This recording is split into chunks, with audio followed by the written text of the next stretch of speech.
بسم الله الرحمن الرحيم. அஸ்ஸலாமு அலைக்கும் வரஹ்மத்துல்லாஹி வபரகாத்துஹு.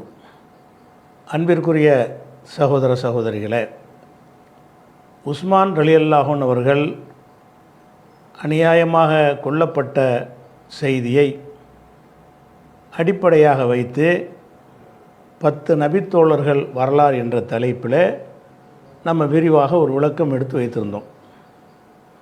அதற்கு பிரதான ஆதாரமாக தாரீஹ் திமிஷ்க் என்கிற நூலில் வரக்கூடிய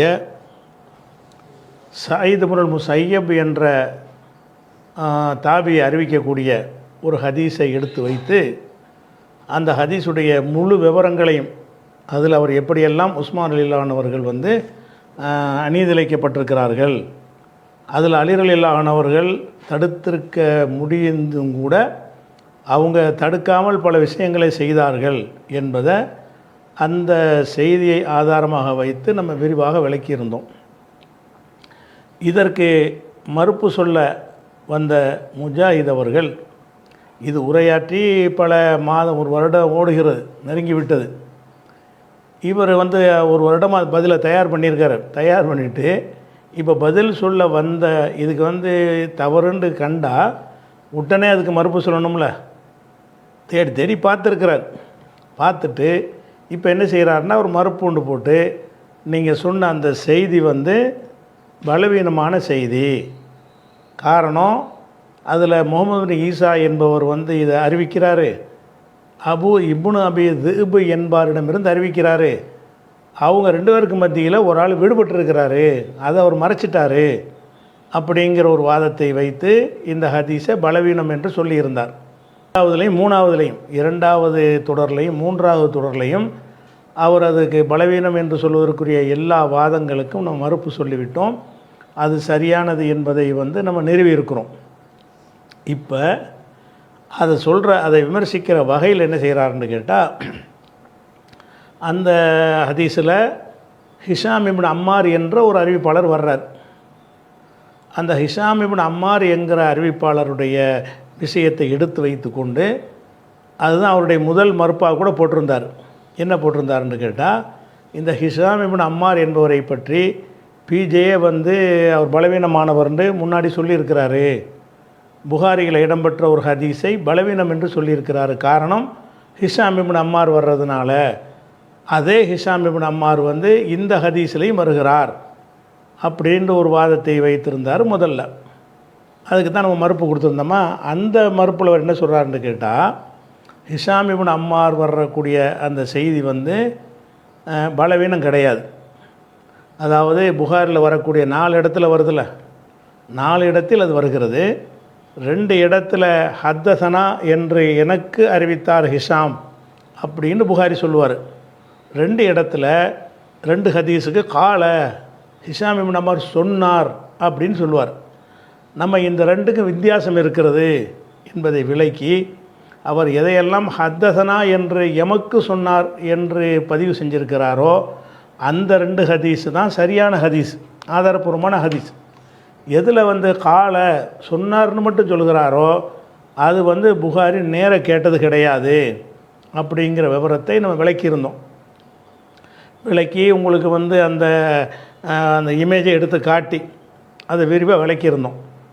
புகாரியில் வரக்கூடிய ஹிஷாம் இப்னு அம்மார் அறிவிக்கக்கூடிய 4 ஹதீஸையும் அந்த டெக்ஸ்டாக உங்களுக்கு முன்னால் எடுத்து காட்டி அதில் 2 ஹதீஸில், ஒரு ஹதீஸில் ஹத்தசனா என்று பன்மையாக எங்களுக்கு சொன்னார் என்று வருகிறது, ஒரு ஹதீஸில் ஹத்தசனி எனக்கு சொன்னார்னு வருகிறது. இது 2மே புகாரி நேரடியாக அவற்றை கேட்டார் என்பதை சொல்கிறது. மற்ற 2 ஹதீஸுகளில் அதில் ஹத்தசனா ஹிஷாம் என்று அவர் சொல்லாமல் கால ஹிஷாம் என்று 2 இடத்துலையும் சொல்கிறார்.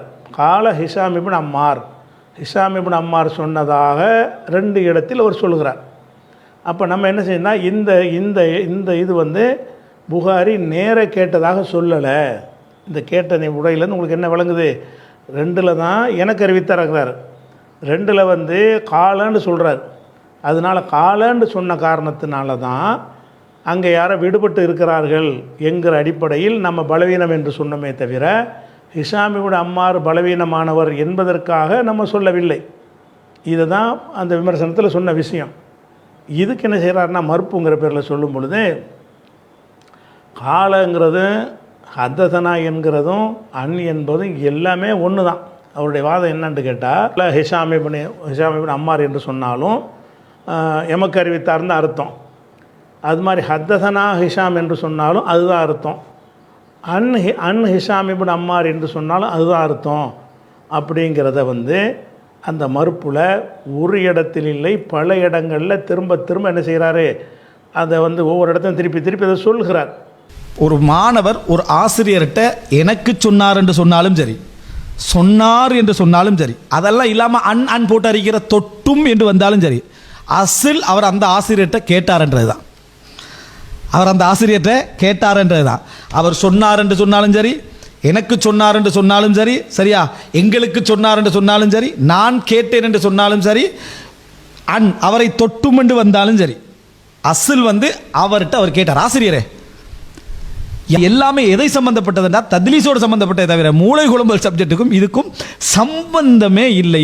நீங்கள் இதுவரை காலம் படிப்பிச்ச உசூலில் எங்கேயாவது ஒரு இடத்துல எடுத்து காட்டுங்க. நீங்கள் உசூலை படிப்பிக்காரி பரவாயில்ல, படிப்பிச்ச உசூலில் எங்கேயா காட்டுங்க. நீங்கள் இப்படி வித்தியாசப்படுத்திக்கிறத எது கால சமயத்து ஹத்தசனா இதை வச்சு என்ன மூளை குழம்பியதை கண்டுபிடிக்கிற சம்பந்தமாக ஒரு உசூலிக்கு காட்டுங்க. நீங்கள் அப்படி சொன்னார் என்றாலும் அவருக்கு தான் சொன்னார், கேட்டேன்றாலும் அவருக்கு தான் கேட்டார்.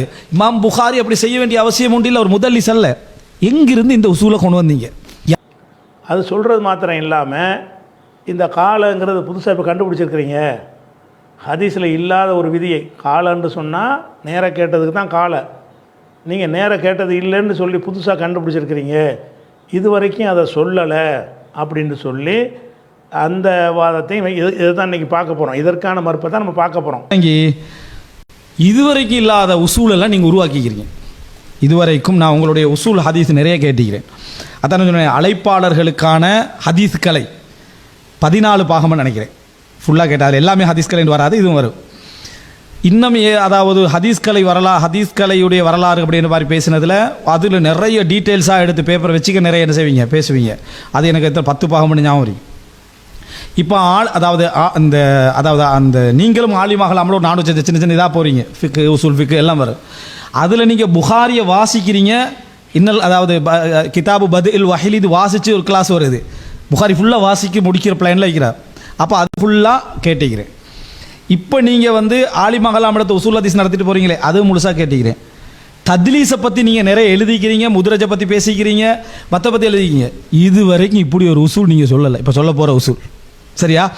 இவ்வளவு பேசின நீங்கள் சொல்ல இயலாத ஒரு உசூலை ரீசன் உண்டாக்குறீங்க.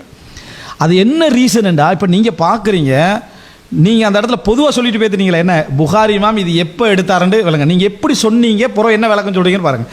புறம் என்ன விளக்கம் சொல்கிறாருண்டா, பிஏ கால என்று சொன்னால் இமாம் புகாரி அவருடைய ஆசிரியர் யார், ஹிஷாம் இப்னு அம்மார் அவருடைய ஆசிரியர். கால ஹிஷாம் இப்னு அம்மார் சொன்னார் அப்படின்னு சொல்கிறாரு ஆசிரியர். யார்? இமாம் புகாரி சொல்கிறாரு. யார் சொன்னார்? ஹிஷாம் இப்னு அம்மார் சொன்னார். அந்த செய்தி வச்சு இங்கே கால என்று சொல்லிக்கிறாரு.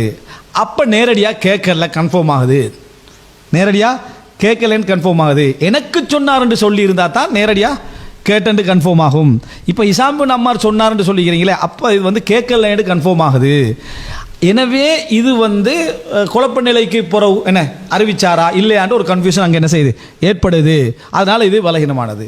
மற்ற 2 அறிவிப்பை பொறுத்த வரைக்கும் எனக்கு சொன்னார்ன்னு சொல்கிறாரு, அதனால் அது சஹியானது தான். ஏன்னா புகாரி போல ஒரு அறிவிப்பாளர் அப்படி அறிவிப்பாரா? புகாரி போல ஒரு அறிவிப்பாளர் குழப்ப நிலைக்கு புறவு உள்ளதா விட்டுட்டு போய்த்திருப்பார். அவர் அப்போ என்ன மூல குழம்பிக்கிறாரு விட்டுட்டு போய்த்திருப்பாருன்னு அந்த 2 ஹதீஸையும் நீங்கள் இப்போ பிரிச்சிட்டீங்க.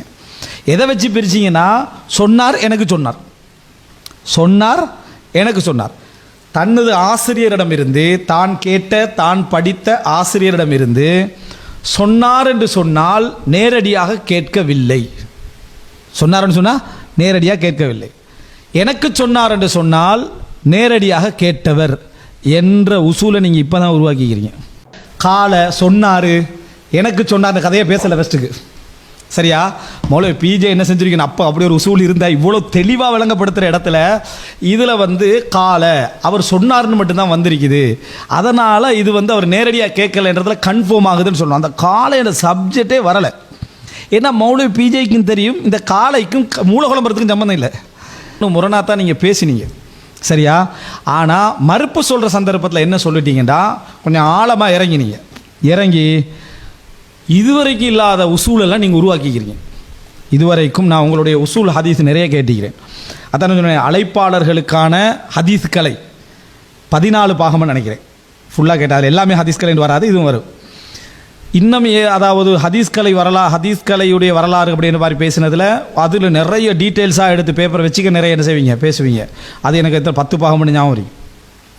இப்போ அதாவது அந்த நீங்களும் ஆலிமாகலாமலோ நானும் சின்ன சின்ன இதாக போகிறீங்க, ஃபிக்கு உசூல் ஃபிக்கு எல்லாம் வரும். அதில் நீங்கள் புகாரியை வாசிக்கிறீங்க. இன்னல் அதாவது கிதாபு பத்இல் வஹீல் இது வாசித்து ஒரு கிளாஸ் வருது. புகாரி ஃபுல்லாக வாசிக்க முடிக்கிற பிளானில் வைக்கிறார். அப்போ அது ஃபுல்லாக கேட்டுக்கிறேன். இப்போ நீங்கள் வந்து ஆலிமாகலாமலத்தை உசூல் ஹதீஸ் நடத்திட்டு போகிறீங்களே, அது முழுசாக கேட்டுக்கிறேன். தத்லீஸை பற்றி நீங்கள் நிறைய எழுதிக்கிறீங்க, முதுரஜை பற்றி பேசிக்கிறீங்க, மற்ற பற்றி எழுதிக்கிறீங்க. இது வரைக்கும் இப்படி ஒரு உசூல் நீங்கள் சொல்லலை. இப்போ சொல்ல போகிற உசூல், சரியா? இவ்வளவு பேசின நீங்கள் சொல்ல இயலாத ஒரு உசூலை ரீசன் உண்டாக்குறீங்க. அது என்ன ரீசன்டா? இப்போ நீங்கள் பார்க்குறீங்க, நீங்கள் அந்த இடத்துல பொதுவாக சொல்லிட்டு பேசுனீங்களே, என்ன புகாரி இமாம் இது எப்போ எடுத்தாருன்னு விளங்க. நீங்கள் எப்படி சொன்னீங்க, புறம் என்ன விளக்கம் சொல்கிறீங்கன்னு பாருங்கள். புறம் என்ன விளக்கம் சொல்கிறாருண்டா பிஜே?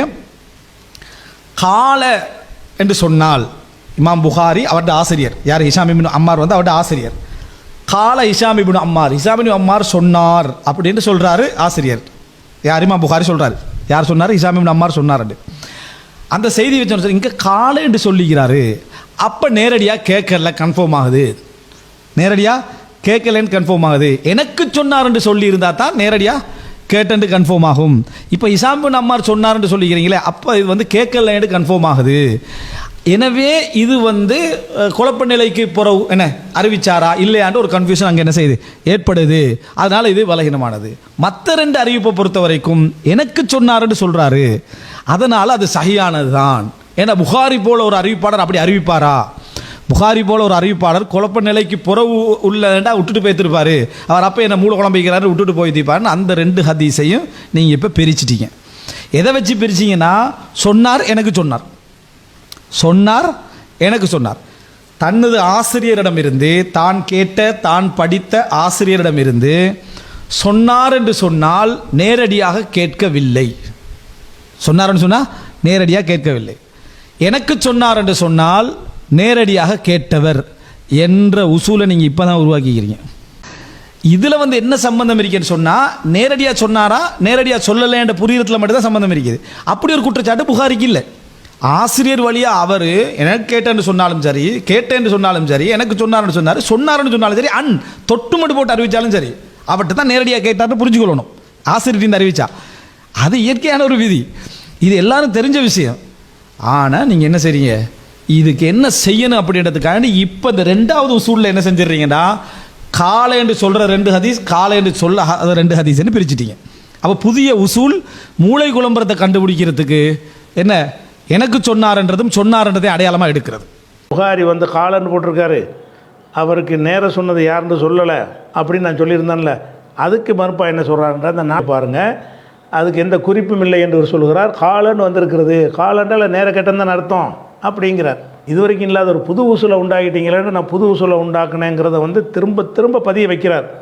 அதாவது காலன்னு சொன்னாலும், காலண்டா சொன்னார், சொன்னார் என்று சொன்னாலும், சமயத்து நான் கேட்டேன் அப்படின்னு சொன்னாலும், ஹத்தசனா எங்களுக்கு அறிவித்தார் அப்படின்னு சொன்னாலும், ஹத்தசனி எனக்கு அறிவித்தார் என்று சொன்னாலும், அக்பரனா எங்களுக்கு அறிவித்தார் என்று சொன்னாலும், அன் ஹிஷாம் வழியாக அப்படி தொட்டும் கொண்டு அர்த்தம் செய்கிறார்ல, அப்படி அறிவித்தாலும் எல்லாமே நேர கேட்டதுக்கு தான் அர்த்தம். காலாவுக்கு மட்டும் நேர கேட்கலைங்கிற அர்த்தம் கிடையாது. இதை வந்து இவர் பிஜே தான் முதல்ல புதுசாக நினைஞ்சிருக்கிறாரு, உண்டாக்கியிருக்கிறாரு அப்படிங்கிறாரு. ஆக இந்த மறுப்பில் 9 இடங்களில் அவர் திரும்ப திரும்ப என்ன பதிவு செய்கிறாருன்னு கேட்டால், கால ஹிஷாம்னு வந்துருச்சுல, கேட்டாருன்னு அர்த்தம். அப்போ புகாரில் வரக்கூடிய 4 ஹதீஸுமே சரியானது தான். 2ல் ஹத்தசனா வந்து 2ல் காலன்னு வந்தாலும் காலமும் ஹத்தசனா ஒன்று தானே. அப்படி இருக்கக்கூடிய நேரத்தில் அதை வந்து இது வந்து ஆள் விடுபட்டிருக்கு, அதில் வந்து கரெக்டாக இருக்குங்கிற மாதிரி பிஜே சொல்வது வந்து அவருக்கு பேசிக் அறிவே இல்லை, புரிதல் இல்லை, ஹதீஸ்களை உசூல் சொல்லலை, இதுவரைக்கும் சொன்ன உசூலில் இது மாதிரி சொன்னது உண்டா போனான்னு என்ன செய்கிறாரு, திரும்ப திரும்ப இந்த ஒரு புது உசூலை இது புது உசூலாம். இது கால என்று சொன்னால் நேர கேட்டது இல்லை அப்படின்னு நான் சொல்கிறேன்ல, நேர கேட்டதுக்கு உள்ளது கிடையாது. நேர கேட்டதாக இருந்தால் சமயத்தை நான் கேட்டேன்னு சொல்லணும், எனக்கு அறிவித்தார் என்று சொல்லணும், எங்களுக்கு அறிவித்தார் என்று சொல்லணும். அப்படி இல்லாமல் அல்ல அன்போட்டாவது சொல்லணும். அன் இப்ராஹிம் வழியாகனா அவர்கிட்ட கேட்டார் என்பது அர்த்தம் அதுவும் தரும். அப்படின்ற ஒரு விஷயத்தில் காலமும் அது மாதிரி தாங்கிறார். சொன்னார் என்று சொன்னாலும் யார் அவர் தானே சொல்லியிருக்காரு, அவர் கிதாபில் போட்டிருக்கிறாரு. சொன்னார்னா என்ன அர்த்தம், நேராக சொன்னார்னு அர்த்தம். இம்புட்டு வாதங்களை கொண்டாந்து வைக்கிறார். அப்போ இதை பார்க்கும்போது விளங்குறது இவருக்கு வந்து ஒரு பொது அறிவும் கிடையாது. பார்த்தோம்னு சொன்னால் ஒரு உதாரணமாக முஜாஹிது சொன்னார்னு நான் சொல்கிறேன், இந்த மறுப்பில் சொல்கிறேன், என்னிடத்தில் சொன்னான்னு அர்த்தமா? சாதாரண ஒரு பொது புத்தி உள்ளவன் வழங்குவானா? இப்படி காலை சொன்னார்னு சொன்னால் நேர சொல்லணுன்னு அவசியம் கிடையாது. முதல்வர் சொல்லியிருக்கிறார், இலங்கை பிரதமர் சொன்னாருங்கிறோம். அப்படி சொன்னால் என்ன அர்த்தம்? என்னிடத்தில் சொன்னான்னு அர்த்தமா? சொன்னார் மட்டும் போட்டிங்க என்று சொன்னால் நீங்கள் நேரடியாக அவரை சந்திக்கும் போதும் சொல்லியிருக்கலாம், அல்லது பத்திரிகையில் சொல்லியிருக்கலாம், ப்ரெஸ் மீட்டில் சொல்லியிருக்கலாம், அல்லது வீடியோ பதிவில் சொல்லியிருக்கலாம், அல்லது தனிநபர்கிட்ட ஃபோன் பேசும்போது சொல்லி பல வகையில் அது இருக்கலாம். இவரிடத்தில் நேர சொன்னார் என்கிற அர்த்தம் வராது. நான் வந்து பிரதமர் சொன்னார், ராகுல் காந்தி பேசியிருக்கிறார் அப்படின்னு நான் சொல்கிறேன். என்கிட்ட சொன்னார், இந்த சொன்னாருங்கிற வார்த்தைக்கு அந்த அர்த்தம் வருமா? எது வந்து ஒரு எல்கேஜி அறிவாக இருக்கிறதோ அது கூட இல்லாமல் காலண்டால நேர கேட்டதுன்னு அர்த்தங்கிறார். அப்போ ஒரு மொழியிலேருந்து அதை இப்போ சொல்கிறதா இருந்த நீங்கள் பயான்களில் கால நபி ஸல்லல்லாஹு அலைஹி வஸல்லம் இன்னமல் அமல் பின்னியாத், அமல்கள் எல்லாம் எண்ணங்களை பொறுத்து என்று நபி சொன்னார்கள் நீங்கள் பேசுகிறீங்க. உங்கள்கிட்ட சொன்னார் அர்த்தமா? நம்மளே பயான் பண்ணும்போது ஹதீஸ் எப்படி சொல்லுவோம்? கால நபி ஸல்லல்லாஹு அலைஹி வஸல்லம் நபி சொன்னார்கள். என்ன சொன்னார்கள்? இன்னமல் அமல் பின்னியாத், செயல்கள் எல்லாம் எண்ணங்களை பொறுத்த என்று சொன்னார்கள் அப்படின்னு நான் பயானில் சொல்கிறேன். முஜாஹிது பல இடங்களில் பயானில் சொல்லியிருக்கிறாரு. அதுக்கு என்ன அர்த்தம்? என்னத்தில் ரசூலுல்லாஹ் நேரடியாக சொன்னார்கள் அர்த்தமா? சொன்னார்கள் என்பதற்கு ஏதோ ஒரு குறிப்பு கிடைக்கிறது, அவ்வளோதான். அது இவர்கிட்ட சொன்னார்னு வராது. இப்போ ரசூலுல்லாஹ்வுடைய ஹதீஸை நம்ம பேசுகிறோமே, எல்லா ஹதீஸுமே காலை தானே போட்டு சொல்கிறோம். என்னிடத்தில் சொன்னான்னு அர்த்தமா? சாதாரண அரபு மொழி அறிவோ மார்க் அறிவில் ஒரு பொது அறிவு நாள் பயான கேட்டவனாக இருந்தால் கூட காலண்டா நேரம் சொன்னதுக்கு வராத. காலல்ல அவத்தானா அல்லா என்கிட்ட நேரடியாக சொன்னால் காலன்னா என்ன அர்த்தம்? அல்லா சொல்லியிருக்கிறான் என்பதற்கு வேறு வேறு ஆட்கள் வழியாக கிடைத்த சான்று இருக்குதுன்னு அர்த்தமே தவிர நேரடியாக சொன்னதுக்கும் கம்மியாக வரும். நேரடியாக சொன்னாலும் காலன்னு சொல்லலாம். ஆனால் காலன்றாலே நேர கேட்டது தான் அப்படின்னு வாதிடுறாரு. 9 இடத்துல வாதிடுறாரு. இது புது உசூலாம், ஒரு எல்கேஜியான ஒரு விஷயம். இந்த விஷயத்தை எல்லாருமே அறிஞ்சு வச்சுருக்கிற விஷயம். கடுகளோ மூளை இருந்தாலும் ஒரு மொழி பரிச்சயம் இருந்த ஒருத்தனுக்கு வழங்கும் காலண்டா சொன்னார்னு சொன்னால் என்னிடத்தில் சொன்னாருங்கிற அர்த்தத்தை தராது. இவர்கிட்ட சொல்லி இருக்கிறதுக்கும் வாய்ப்பு இருக்குது, அது குறைவு தான்.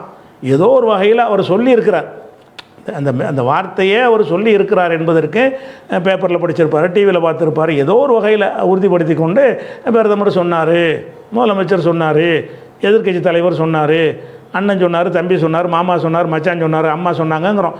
இதெல்லாம் என்ன அர்த்தம்? அவங்க சொன்ன விஷயத்துக்கு ஏதோ ஒரு ஒரு ஒரு வழியில் இருக்கிறது, அந்த வழியில் அவர் கிடைச்சிருக்கு. என்னிடத்தில் சொன்னாருங்கிற அர்த்தம் இல்லை. ஆனால் என்னிடத்தில் சொன்னார் என்பதற்கு இதை பயன்படுத்தலாம். காலை என்றால் என்ன அர்த்தம்? இவர் என்ன செய்கிறாருன்னா எல்லாமே என்னிடத்தில் அர்த்தமா. இது காலன்னு சொன்னாலும் கால ஹிஷாம்டாலும் என்னிடத்தில் சொன்னார் என்று அர்த்தம். ஹதசனா ஹிஷாம்டால் என்னிடத்தில் சொன்னார் அர்த்தம்னு சொல்கிறார். அப்போ இதுக்கு இது உசூலே தேவையில்லை. இது புது உசூலை உண்டாக்கிட்டோமா?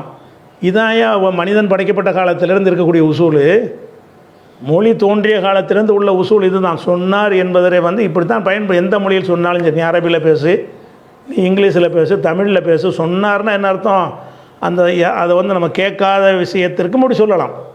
நேரடியாக அவர் சொன்னதை நம்ம கேட்காவிட்டாலும் அவர் சொன்னார் என்பதற்கு ஏதோ ஒரு சோர்ஸில் கிடைக்கும் என்று சொன்னால் நம்ம என்ன செய்வோம்? அந்த சோர்ஸை குறிப்பிடாமல் பிரதமர் சொன்னார், என்னப்பா சோர்ஸுன்னு கேட்கும்போது என்ன செய்வோம்னு கேட்டால், பிரதமர் சொன்னதாக இந்த பத்திரிகையில் வந்திருக்கிறது, பிரதமர் சொன்னதாக நாடாளுமன்ற வீடியோவில் நான் பார்த்தேன், அதில் அந்த உரையில் சொல்லியிருக்கிறாரு. அது சோர்ஸு கேட்கும்போது சோர்ஸு சொல்லுவாங்க. சோர்ஸு கேட்காத நேரத்தில் என்ன செய்வாங்கன்னு கேட்டால், பிரதமர் சொன்னார், எல்லாம் சொன்னாருக்கு என்ன அர்த்தம், புது விதிங்கிறாங்க, உசூலுங்கிறாரு. இது உசூலா? இது என்ன உசூல்னா என்ன? ஹதீஸ்களை உசூல்னா என்ன விளங்கி வச்சுருக்கிறீங்க? அப்போ காலன்னா சொன்னார்ன்ற வார்த்தையை வந்து எப்போ எதுக்கெல்லாம் பயன்படுத்தலாம்? நமக்கு சம்மந்தமில்லை பல நூற்றாண்டுகளுக்கு முன்னாடி சாக்ரட்டிஸ் சொன்னார்ன்னு சொல்கிறோம். நம்மகிட்ட சொன்னார், அப்படி சொன்னதாக சில சோர்ஸுகள் இருக்குது. அதே மாதிரி அபூபக்கர் சித்திக் சொன்னாங்க, உஸ்மான் சொன்னாங்க, உமர் சொன்னாங்க. இப்படி எத்தனை லட்சம் ஆண்டுகளுக்கு முன்னாடி ஒருத்தர் சொன்ன ஒரு செய்திக்கு ஒரு சோர்ஸ் இருந்தால் கூட நம்ம என்ன சொல்லிடுவோம், அவர் சொன்னார்னு சொல்லிடுவோம். நம்மள்கிட்ட சொல்லியிருக்க மாட்டார். நம்மள்கிட்ட சொல்லாத விஷயத்துக்கு தான் சொன்னாருங்கிற வார்த்தையை மிக அதிகமாக பயன்படுத்துகிறோம். நம்மள்கிட்ட நம்ம காலத்தில் வாழ்ந்தவர்களை பற்றி பேசும் பொழுது மட்டும்தான் இதில் வந்து ரெண்டு வகையாக பிரிக்கலாம். முந்தைய காலத்தில் உள்ள எதை பேசினாலும் சரி, அது வந்து என்னிடத்தில்ங்கிற அர்த்தத்தை தராது. என்னிடத்தில் இருந்து அது தர ஒரே காலத்தில் சந்திச்சிருக்கிறாங்கன்னு வைங்க, சந்தித்த ஆட்களை பற்றி சொன்னாலும் என்னிடத்தில் அர்த்தம் வராது. சந்திச்சு இருந்தாலும் இந்த சொல்ல அவர்கிட்ட நம்ம கேட்டோமா என்பது என்ன செய்யணும், உறுதிப்படுத்தியிருக்கணும். சமகாலத்தில் வாழ்ந்தாலும் சரி, என்ன மாதிரி இருந்தாலும் சரி. அப்போ முதல் விஷயம் என்னன்னா, அந்த காலவுக்கு தான் என்ன செய்கிறார், திரும்பி திரும்பி அதை பதிவு பண்ணி, இது வந்து இப்படி ஒரு சொல்ல இல்லை, இந்த விதியே இல்லை, சரியான மடைய மாதிரி இருக்கான், ஒன்றுக்கு ஒன்றும் புரியலை, புதுசாக உண்டாக்கி சொல்கிறான். இதுக்கு முந்தி சொல்கிற விஷயமா இது? சாதாரண அந்த சொல்லுடைய கருத்து இதுதான். நீ பேசுகிற நான் பேசுகிறல அப்படி தான் பேசிக்கிட்டு இருக்கிறோம். அப்போ காலங்கிறதுல வந்து எப்படி வரும், எனக்கு சொன்னார்னு காலலி அல்லது காலலனா, அப்போ எனக்குன்னு வந்துடும். காலலீண்டா எனக்கு, காலலி எனக்கு சொன்னார் அந்த வாசகத்தை போட்டுட்டா எனக்குன்னு வந்துடும்.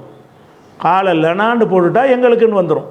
அந்த லீலனா அந்த மாதிரியெல்லாம் போடாமல் வெறுமனே கால சொன்னார் அப்படின்ட்டு சொன்னால் என்ன அர்த்தம், இவர் கேட்டும் இருக்கலாம் கேட்காமலும் இருக்கலாம். வேறு ஆட்கள் 10 தலைமுறைக்கு முன்னாடி வர சில நூல்களில் பார்த்துருக்கலாம். ஒருத்தர் சொன்னார் என்று சொல்வதற்கு சில புத்தகங்களில் பார்த்து சொன்னார்னு சொல்லுவோம். அபு ஹனீஃபா சொன்னாருங்கிறோம். யார்கிட்ட நம்மள்கிட்ட சொன்னார், அவர்கிட்ட யார்கிட்ட சொன்னார்னு நமக்கு தெரியாது. ஆனால் எழுதப்பட்ட நூல்களில் அவர் சொன்னார்னு எழுதி வச்சுக்கிறாங்கல்ல, அதை வச்சு அபு ஹனீஃபா சொன்னாருங்கிறோம்.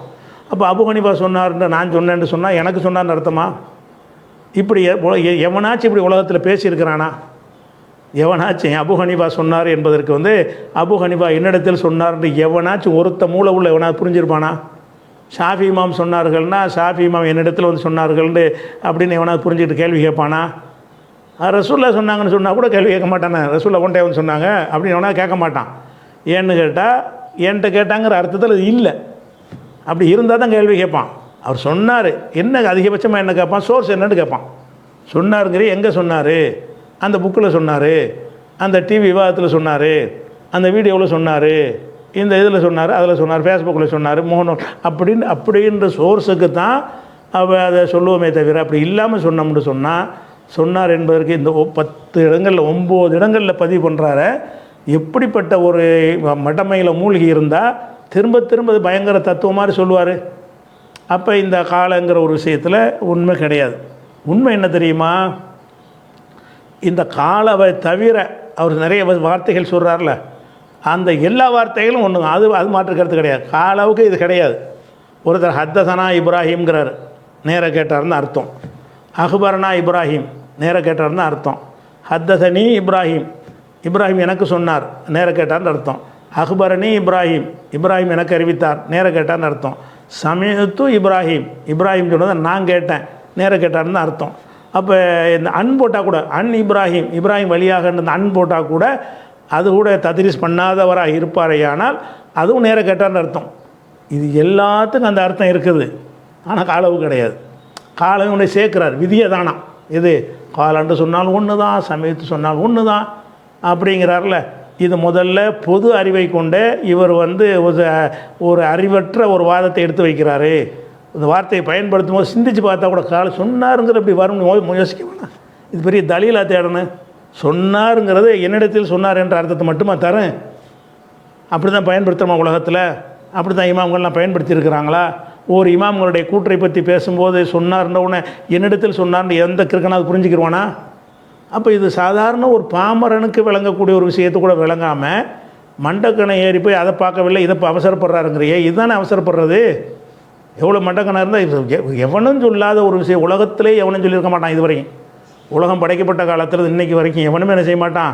காலண்டா என்னிடத்தில் சொன்னார்ன்றது அர்த்தம், வேறு அர்த்தம் கிடையாது அப்படின்னு உலகம் தோன்றிய காலத்துலேருந்து இன்றைக்கி வரைக்கும் ஒருத்தனும் சொல்லாத ஒரு விஷயத்தை என்ன செய்கிறாரு, சொல்லிக்கிட்டு அதை மட்டமாக பூரா தலையில் இருக்குது, பேச்சு பூரா பெரிய அறிவாளி மாதிரி. அது எதுக்கு இந்த வார்த்தையெல்லாம் சொல்கிறேன்னு கேட்டால், அந்த ஓவரான அந்த லந்து பண்ணுற வார்த்தைகளுக்காக தான் நானும் அதே மாதிரி என்ன செய்கிறேன், சில வார்த்தைகளை பயன்படுத்தினேன்.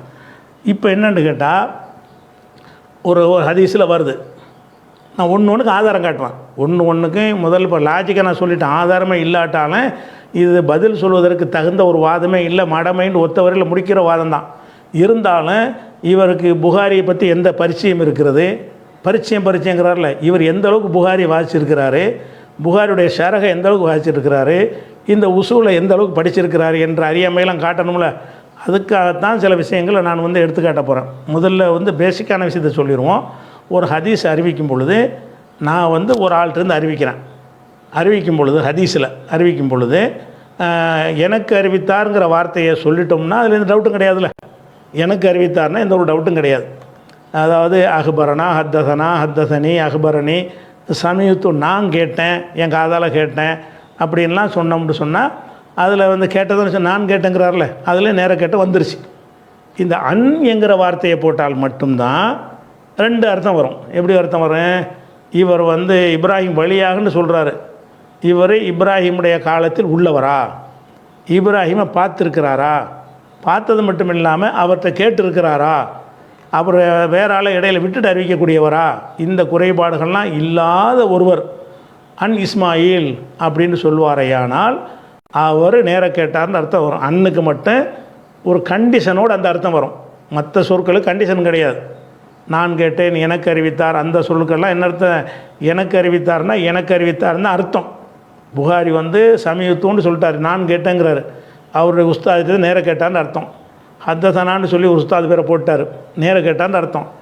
அன் என்று போட்டாரையானால் அதுக்கு சில ஆட்களை பொறுத்து நிச்சயம் மாறும். அவர் காலத்தில் சந்தித்து இருந்து இடையில் யாரையும் விடாமல் அவர் நேரடியாக கேட்டதை மட்டும்தான் இப்படி சொல்வார், அப்படிப்பட்ட ஒருவராக இருப்பாரையானால் அப்போ அன் என்பது இந்த அர்த்தத்தில் வரும். ஆளுங்கிற இந்த அர்த்தத்தை வராது. இதை என்ன செய்யணும், முதல்ல விளங்கணும். அடுத்து இதை விளங்குறதுக்கு இப்போ நம்ம இதுக்கு தலீலை காட்ட தேவையில்லாத ஒரு விஷயம், ஆதாரமே காட்ட வேண்டிய தேவையில்லை. அப்படியான விஷயமாக இருந்தாலும் நம்ம ஆதாரமும் காட்டுறோம். எப்படி காட்டுறோம்? இது புகாரியுடைய ஹதீஸ், புகாரியுடைய நூல். அதில் என்ன போட்டிருக்குன்னு கேட்டால், தலைப்பை என்ன கொடுக்குறாருன்னு கேட்டால், பாபு கவுலில் முஹத்திசி. புகாரி இமாமு அவருடைய புகாரி நூலிலேயே இதுக்கு ஒரு பாடத்தையே போட்டிருக்கிறார். எதுக்கு? இந்த எனக்கு சொன்னார், உனக்கு சொன்னாருங்கிற வார்த்தை இருக்குல்ல, அதெல்லாம் என்ன அந்தஸ்தில் இருக்குது என்பதை புகாரியே போடுகிறார். எப்படி போடுகிறாரு? கவுலில் முஹத்திசி, ஒரு ஹதீஸ்களை மேதை. முஹத்திசி என்றால் ஹதீஸ்களை மேதை. எழுத்து சின்னதாக தெரியுதா? கொஞ்சம் பெருசாக ஆகிக்கிறேன் வர்றோம்.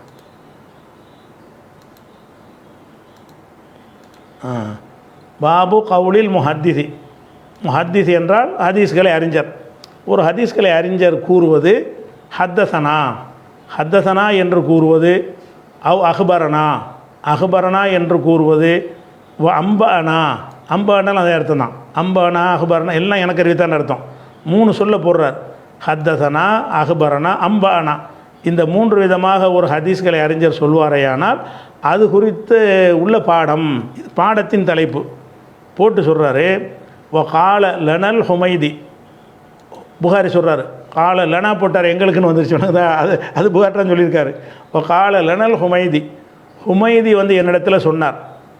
என்ன சொன்னார்னு கேட்டால், காண இந்த இப்னு உயைனா அவருடைய கருத்து பிரகாரம் ஹத்தசனா என்பதும், அஹ்பரனா என்பதும், அம்பானா என்பதும், சமீத்து என்பதும் வாஹிதன் ஒன்று தான், எல்லாம் ஒரே அர்த்தம் தான்.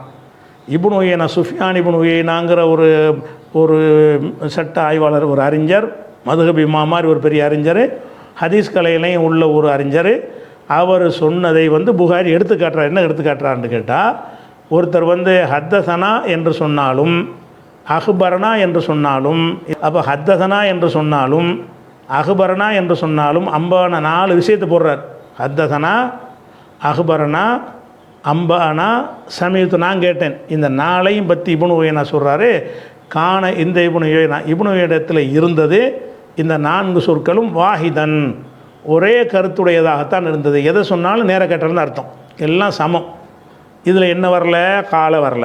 சரி, அடுத்து கால இப்னு மசூத் சொன்னார்கள். என்ன சொன்னார்கள்னா, ஹத்தசனா ரசூலுல்லாஹி ஸல்லல்லாஹு அலைஹி வஸல்லம், ரசூலுல்லா எங்களுக்கு அறிவித்தார்கள்னு ஒரு சில ஹதீஸுகளை இப்னு மசூத் சொல்லுவார். அந்த வாசகத்தை எடுத்து போடுறார் புகாரி. பாருங்கள், இப்னு மசூத் என்ன சொல்கிறாரு, ரசூலுல்லாட்ட கேட்ட விஷயத்தை சொல்லும் பொழுது ஹத்தசனா ரசூலுல்லா, எங்களுக்கு ரசூலுல்லா அறிவித்தார்கள், ஹத்தசனான்னு போட்டிருக்கிறார். பாருங்கள், நேர கேட்டதுக்கு தான் அப்படி சொல்கிறாரு அப்படின்னு ஒரு ஆதாரமாக எடுத்து காட்டுறார். அதுக்கடுத்து கொண்டு வர்றாரு கால, இதையும் கொஞ்சம் பெருசாகிக்கிறேன்.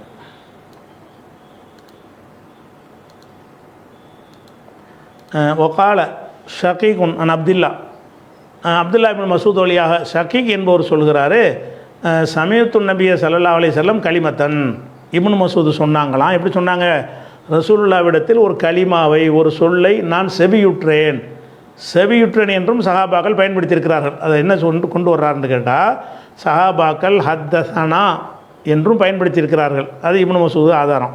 ரெண்டாவது ஆதாரம் என்ன காட்டுறாருன்னு கேட்டால், அதை இப்னு மசூத் சமீஅத்து நபியிடத்தில் கேட்டதுக்கு இந்த வார்த்தையை அவர் பயன்படுத்தியிருக்கிறார். அதே மாதிரி ஹுதைஃபா சொல்கிறாரு, ஹத்தசனா ரசூலுல்லா எங்களுக்கு அறிவித்தார். இதெல்லாம் அந்த ஹதீஸில் நிறைய வந்திருக்கிறது. அந்த ஹதீஸ்கள் உள்ள ஒரு வாசகத்தை எடுத்து அங்கே நூல் போட்டிருக்கிறார். பல இடங்களில் இப்படி சொல்லியிருக்கிறார். ஒகால ஹுதைஃபா சொல்கிறாரு, ஹதசனா ரசூலுல்லா எங்களுக்கு அறிவித்தார். அப்போ தான் நேர கேட்ட ஒரு விஷயத்தை சொல்லும் பொழுது ஹதசனா என்றவரை யூஸ் பண்ணியிருக்கிறாரு. அது ஒரு வகையாச்சா. அதுக்கப்புறம் அன் என்பதற்கு ஆதாரம் காட்டுறார். ஒகால அபுல் ஆலியா சொல்கிறாரு, இப்னு அப்பாஸ் வழியாக, அவர் அனின் நபியி, அவர் நபி வழியாக, அவர் ஃபீமா யர்வி அன் ரப்பிஹி, நபி ரப்பு வழியாக. ஒரு ஹதீஸ குதுசியில் என்ன வருதுன்னு கேட்டால், அதாவது இப்னு அப்பாஸ் சொல்கிறாங்க. எப்படி சொல்கிறாங்க, ரசூலுல்லாட்ட கேட்டேன்னு சொல்லணும்ல, கேட்டேன்னு வார்த்தையை சொல்லாமல் இப்னு அப்பாஸின் அனின் நபி வழியாகனா கேட்டால் தான் சொல்லுவார். அன்கிற வார்த்தை வந்ததுனால கேட்ட மறைச்சிட்டுலாம் சொல்ல மாட்டார். அனின் நபி வழியாக. அப்போ நபி யார் வழியாக சொன்னாங்க என்றால் ஃபீமா யர்வி அன் ரப்பிஹி ரப்பு வழியாக. அப்போ அல்லாஹ் சொல்வதாக ரசூலுல்லாஹ் சொன்ன ஒரு ஹதீஸை இப்னு அப்பாஸ் அவர்கள் எடுத்து பேசும்போது எப்படி சொல்லுவாங்கன்னா, அனின் நபி ஸல்லல்லாஹு அலைஹி வஸல்லம் ஃபீமா யர்வி அன் ரப்பிஹி, இறைவனிடமிருந்து அறிவிக்கக்கூடிய ஒரு செய்தியில் நபி வழியாக, இறைவன் வழியாக நபிகள் சொல்ல, நபிகள் வழியாக நான் அறிவிக்கிறேன் அப்படிங்கிறார். இப்போ அன்கிற வார்த்தையை போடுறாரு. இந்த அன்கிற வார்த்தைக்கு என்ன அர்த்தம், அது நேர கேட்டேங்கிறது தான் அர்த்தம். அதுக்கு ஒரு ஆதாரம் காட்டார்.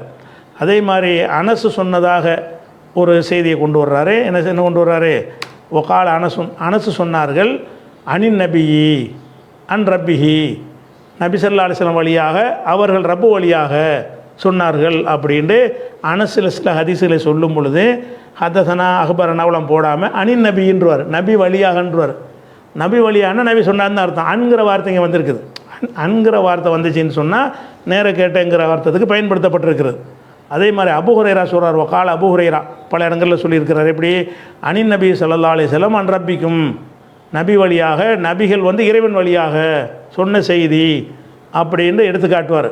அந்த இடத்துல சமீத்து கேட்டேன் அப்படின்னு வார்த்தையை போடாமல் வழியா அன் முஜாஹிது ஸ்டைலில் சொன்னால் தொட்டும் என்ன செய்கிறாரு, நபியை தொட்டும் ரப்பை தொட்டும்ங்கிற வார்த்தை தான் வந்திருக்கு. இந்த வார்த்தைக்கு அந்த அர்த்தம் இருக்குது அப்படின்னு தலைப்பை போட்டார். இந்த விஷயத்தில் காலங்கிற சொல்லவே இல்லை. புகாரி ஹதீஸுகளை நான் கேட்டேன்னு சொல்வதற்கு என்ன வார்த்தைகள் உண்டோ அது எல்லாத்தையும் தலைப்பாக கொண்டு வந்துட்டார். நீ முதல்ல புகாரியில் பரிச்சயம் இருக்கு. நம்ம புகாரியை பற்றி தானே பேசுகிறோம். புகாரிட்டு அந்த உசுன் இருந்துச்சா, காலாவுக்கு அப்படியான ஒரு உசுன் வச்சுருந்தார் அவர். காலன்னு ஒரு சொல்லியிருப்பார். ஆனால் இந்த காலன்னா நான் கேட்டதை தான் சொல்லுவேன் அப்படின்னு இதை உசூல் வச்சுருந்தார் அவர்.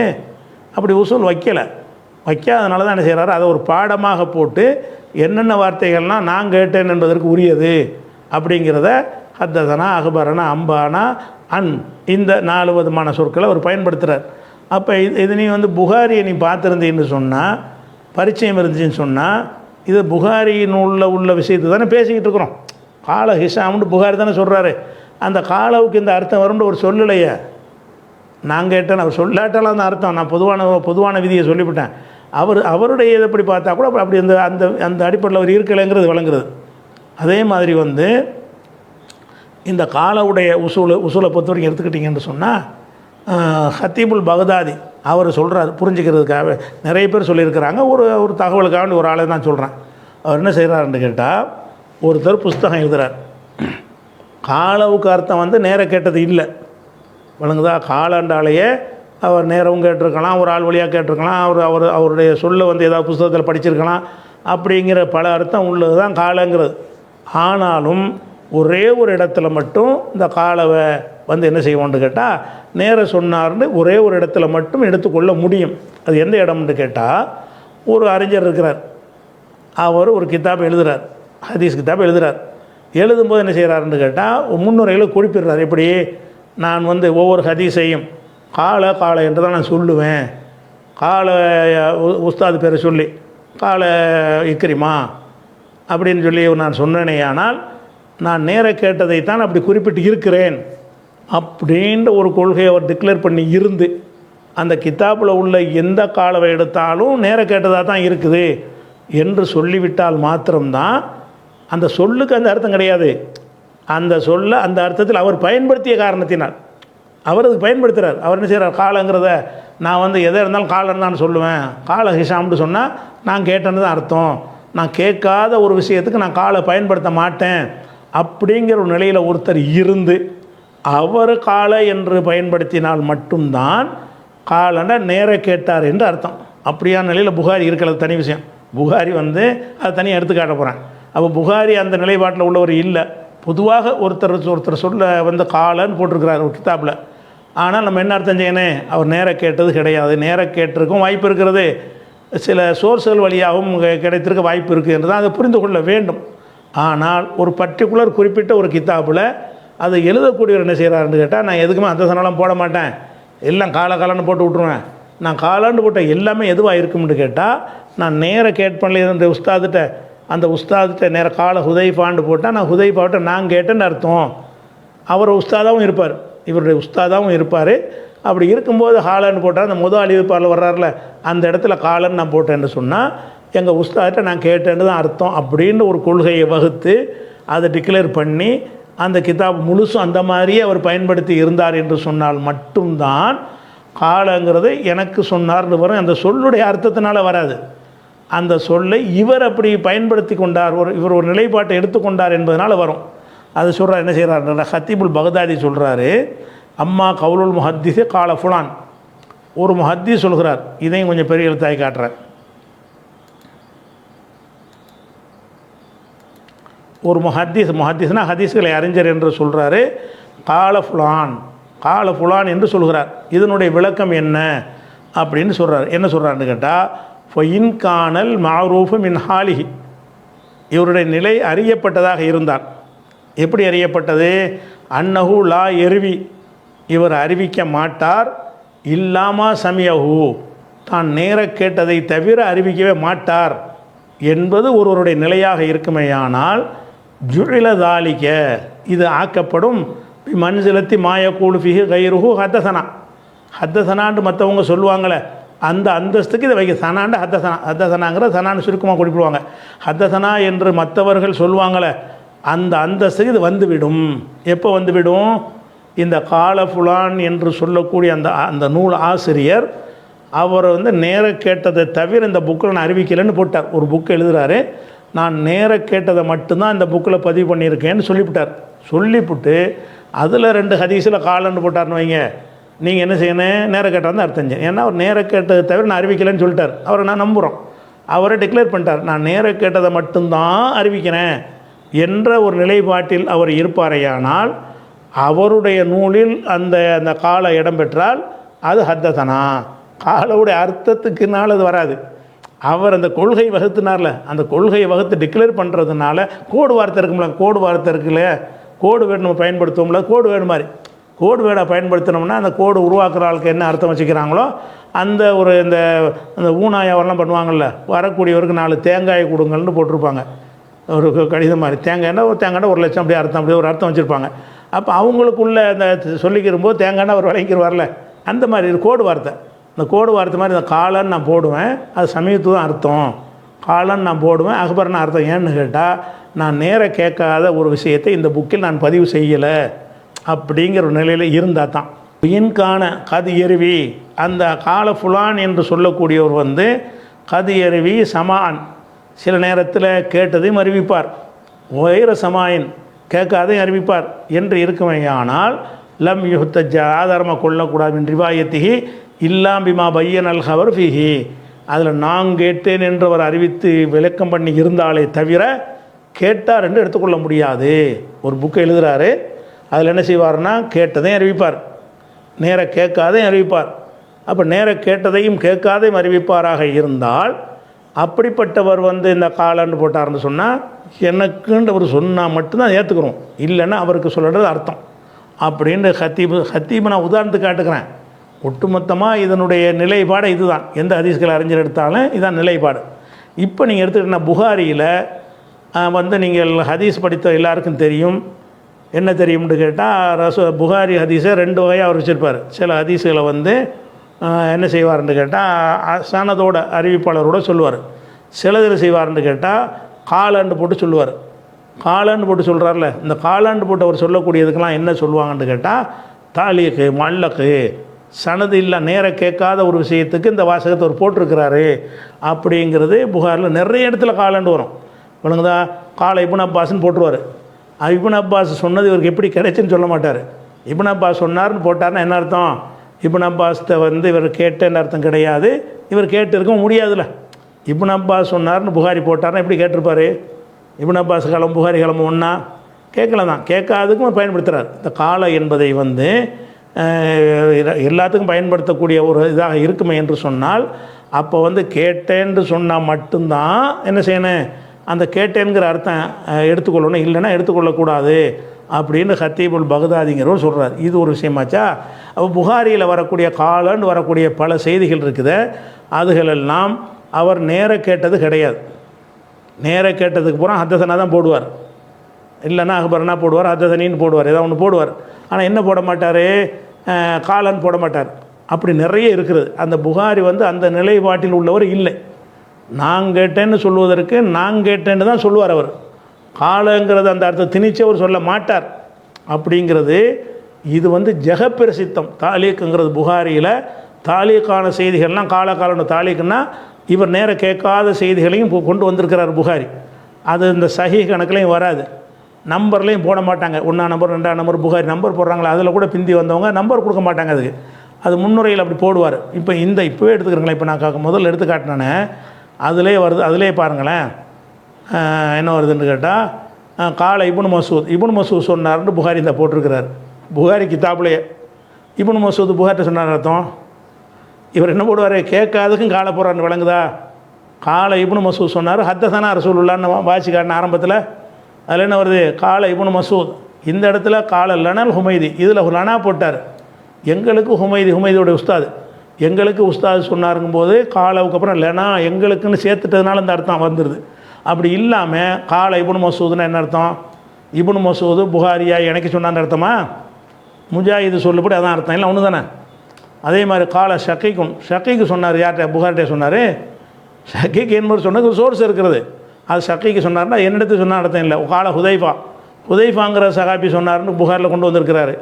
இது காலை தான் போட்டிருக்கிறாரு. ஹுதைஃபத்துல் யமானுங்கிற அந்த சஹாபி வந்து புகாரி காலத்தில் மீண்டு எழுந்து வந்து அவர்கிட்ட சொன்னாரா? அப்போ காலை ஹுதைஃபான்னா என்னிடத்து சொன்னார், இதுதான் அர்த்தம்னு இப்படி அர்த்தம் செய்யும். புகாரில் ஒரு 50 இடத்துல சொன்னேன் காலை இப்னு மசூத், முஜாஹித் இப்படி அர்த்தம் செய்வோமா? அவள் காலை இப்னு மசூத், இப்னு மசூத் ரலியல்லாஹு அன்ஹு அவர்கள் என்னிடத்தில் புகாரியா என்னிடத்தில் சொன்னார்கள், உங்கள் அர்த்தப்படி. வகால ஷக்கீக் என்பவர் சொன்னார்னா என்ன அர்த்தம்? என்னிடத்தில் சொன்னார், நான் கேட்டேன்னு அர்த்தம். ஒகால ஹுதைஃபா சொன்னார்னா என்ன அர்த்தம்? முஜாஹிதுடைய வாத பிரகாரம் ஹுதைஃபா வந்து என்னத்தில் சொன்னார்னு அர்த்தம். இப்படியா? ஒகால அபுல் ஆலியா சொன்னார்னா புகாரிடையா சொன்னார், சொல்லியிருக்கிறார், அவ்வளோதான், என்கிட்டலாம் சொல்லலை, அது சோர்ஸ் இருக்கிறது அப்படிங்கிற அர்த்தத்துக்கு தான் சொல்கிறார். ஒகால அனசு சொன்னார்ன்ற ஒரு செய்தியை கொண்டு வந்திருக்காரு. அனசு வந்து புகார்ட்ட நேராக சொன்னார், இல்லை. ஒகால அபு ஹுரைரா சொன்னார்னு கொண்டு வந்திருக்காரு புகாரி. அபு ஹுரைராட்ட நேரடியாக கேட்டார் இவர், இல்லை. அப்போ இந்த பொதுவான இந்த ஒரு உசூல் கூட விளங்காமல் என்ன செய்கிறாருன்னு கேட்டால் ஹத்தஸனா ஹிஷாம் என்பதும் கால ஹிஷாம் என்பது வித்தியாசம் என்பது தெளிவாக விளக்கியிருக்கிறேன், படம் போட்டு விளக்கியிருக்கிறேன். விளக்கிட்டு அந்த ரெண்டு வேற இந்த ரெண்டு வேறன்னு சொல்லியிருக்கிறேன். எல்லாம் ஒன்று தான். காலாண்டாலே கேட்டதை தான் அப்படி சொல்லுவார் புகாரி. அதுதான் உசூலை அதான்ட்டார். உசூலை புது உசூலை யார் கண்டுபிடிச்சா? இப்போ அவர் தான் கண்டுபிடிச்சிருக்காரு. இப்போ வந்து இந்த முதல்ல நான் வந்து பொதுவான லாஜிக்கில் அந்த காலை கூட அர்த்தம் சொல்லிவிட்டேன். புகாரியே அந்த பாடம் போட்டிருக்காருல, அதில் காலவை கொண்டு வரல. நேர கேட்டதுக்கு பயன்படுத்துகிற வார்த்தைகள்ங்கிற கொண்டு வரல. அதை ஒன்று பார்க்குறோம். அதே மாதிரி புகாரியே காலங்கிறத நிறைய இடத்துல அவர் சொல்கிறாரு, நேர கேட்காத இடத்துக்கெல்லாம் சொல்கிறாரு என்பதையும் நம்ம என்ன செஞ்சிட்டோம், காட்டிட்டோம். அடுத்து வந்து இதுக்கெல்லாம் ஆதாரம் காட்ட தேவையில்லை, எல்கேஜி விஷயம். ஆனால் இதை கூறுகட்டு போய் 9 10 திருப்பி சொல்கிறாருன்னு சொன்னால் அது தெளிவாக வளர்க்க வேண்டியிருக்குல்ல, அதுக்காக தான் சொல்ல வேண்டியிருக்குது. அதுக்கடுத்து என்னென்னு கேட்டால் இது வந்து ஃபத்துஹுல் பாரி. இது ஃபத்துஹுல் பாரிங்கிறது புகாரியுடைய ஒரு விரிவுரை நூல். இது எல்லாருக்கும் தெரிஞ்ச விஷயம். முஜாஹிதுக்கு இந்த கிதாப் முஜாஹித் கேள்விப்பட்டிருப்பார். அவர் சொல்மா நம்மளும் சொல்லிக்கணும்ல. இந்த ஃபத்துல் பாரிங்கிற கிதாப் அவர் நம்ம கேள்விப்பட்டிருப்பார். அப்போ ஃபத்துல் பாரியில் என்ன வருதுன்னு கேட்டால் நல்லா கவனிங்க. இந்த வாசகத்துக்கு முன்னாடி செய்தி மனசில் வச்சுக்கிறங்க. ஃபத்துல் பாரியில் ஹிஷாம் இப்னு அம்மார் அறிவிக்கக்கூடிய 4 ஹதீஸ் வருது. நான் அந்த வீடியோவில் இப்போ நான் என்னுடைய பழையதை எடுத்து போட்டு காட்டினேன்ல, அதிலே வருது. 4 ஹதீஸில் 2 ஹதீஸில் ஹத்தசனா வருது. 2 ஹதீஸில் வந்து ஹத்தசனா வராமல் கால ஹிஷாம் என்று வருகிறது. இப்போ நான் 2 வேறேங்கிறேன். அந்த 2 ஹதீஸு தான் புகாரி நேரடியாக கேட்டது. கால ஹிஷாம்ங்கிறதுல யாரோ ஒரு ஆள்கிட்ட கேட்டது தான் அப்படி சொல்லுவார் அப்படின்னு நான் சொல்லிட்டேன்ல. இப்போ வந்து அந்த பர்டிகுலர் ஹதீஸை பற்றியே உள்ள விஷயத்தையே புகாரி விரிவுரையில் சொல்கிறார். என்ன சொல்கிறாருன்னு கேட்டால் இப்னு ஹஜர் சொல்கிறார், குல்த்து நான் சொல்கிறேன், லம் யுஹ்ரிஜ் அன்ஹுல் புகாரி. அன்ஹுண்டா Hisham ibn Ammar. Hisham ibn அம்மாருடைய ஹதீஸ் தானே 4 ஹதீஸ்ன்னு சொல்கிறோம். அதை பற்றி அவர் பேசுகிறாரு. லம் யுஹ்ரிஜ் அன்ஹுல் புகாரி. புகாரி அவர் பதிவு செய்யவில்லை. ஃபி சஹீஹி, அவருடைய சஹீஹுங்கிற நூலில் பதிவு செய்யவில்லை. சிவா ஹதீஸைனே, 2 ஹதீஸை தவிர மற்றதை பதிவு செய்யலைங்கிறார். புகாரியில் 4 ஹதீஸ் இருக்குது. ஹிஷாம் அறிவிக்கிற ஹதீஸ் எதுன்னு இருக்குது? 4 இருக்குது. ஆனால் இப்னு ஹஜர் என்ன சொல்கிறார்? 2 தாங்கிறார். ஏன் அப்படி சொல்கிறாரு? 2 தான் சனதோடு இருக்குதுன்னு அர்த்தம். 2 வந்து நேர கேட்டது இல்லைன்னு அர்த்தம். நேர கேட்டது தான் புகாரி பதிவு செய்கிற கணக்கில் வரும். சஹீஹுங்கிற முத்திரையில் அது மட்டும்தான் வரும். அப்படி இல்லாமல் அதெல்லாம் வேறு மாதிரி சொன்னார்னு சொன்னால் அதெல்லாம் சஹீஹுங்கிற முத்திரையில் வராதுக்குரிய சனதை கேட்கணும், அவர்கிட்ட ஆதாரத்தை கொடுங்கன்னு கேட்கணும். அப்போ 4 ஹதீஸு ஹிஷாம் மொழியாக புகாரில் இருக்கும்போது புகாரில் 2 தான் இருக்குங்கிறார். என்ன சொல்கிறாரு? குல்து இப்னு ஹஜர், நான் சொல்கிறேன், இப்னு ஹஜர் சொல்கிறாரு, லம் யுஹ்ரிஜ் அன்ஹுல் புகாரி. புகாரி அவர்கள் ஹிஷாம் மொழியாக பதிவு செய்யவில்லை. ஃபி சஹீஹி, தன்னுடைய சஹீஹுங்கிற நூலில் பதிவு செய்யவில்லை. சிவா ஹதீஸைனி, 2 ஹதீஸை தவிர வேறு ஒன்றும் பதிவு செய்யலை. 2 ஹதீஸ் என்ன அப்படின்னு சொன்னால், ஒன்று வந்து வியாபாரம் சம்மந்தப்பட்ட ஹதீஸ், அதில் ஹத்தசனாண்டு வரும். அது போட்ட அஹதுஹுமா ஃபில் புயூய், வியாபாரம் சம்மந்தப்பட்ட ஒரு ஹதீஸ். 2வது வந்து ஒசானி மனாக்கிப் அபுபக்கர், அபுபக்கருடைய மனாக்கிப் வரலாறு சம்மந்தப்பட்ட ஒரு செய்தி. இந்த 2 செய்தியில் ஹத்தசனா வரும். இந்த 2ஐ தான் பதிவு செஞ்சுருக்கிறாருங்கிறார்.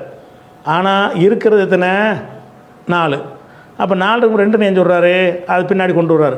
அல்லக அன்ஹு, அதாவது சனது இல்லாமல் கொண்டு வந்திருக்கிறார். ஃபில் அஷிரிபத்தி, குடிபானங்கள்ங்கிற தலைப்பில் கொண்டு வந்திருக்கிறார். ஹதீசன், ஒரு ஹதீஸை கொண்டு வந்திருக்கிறார்.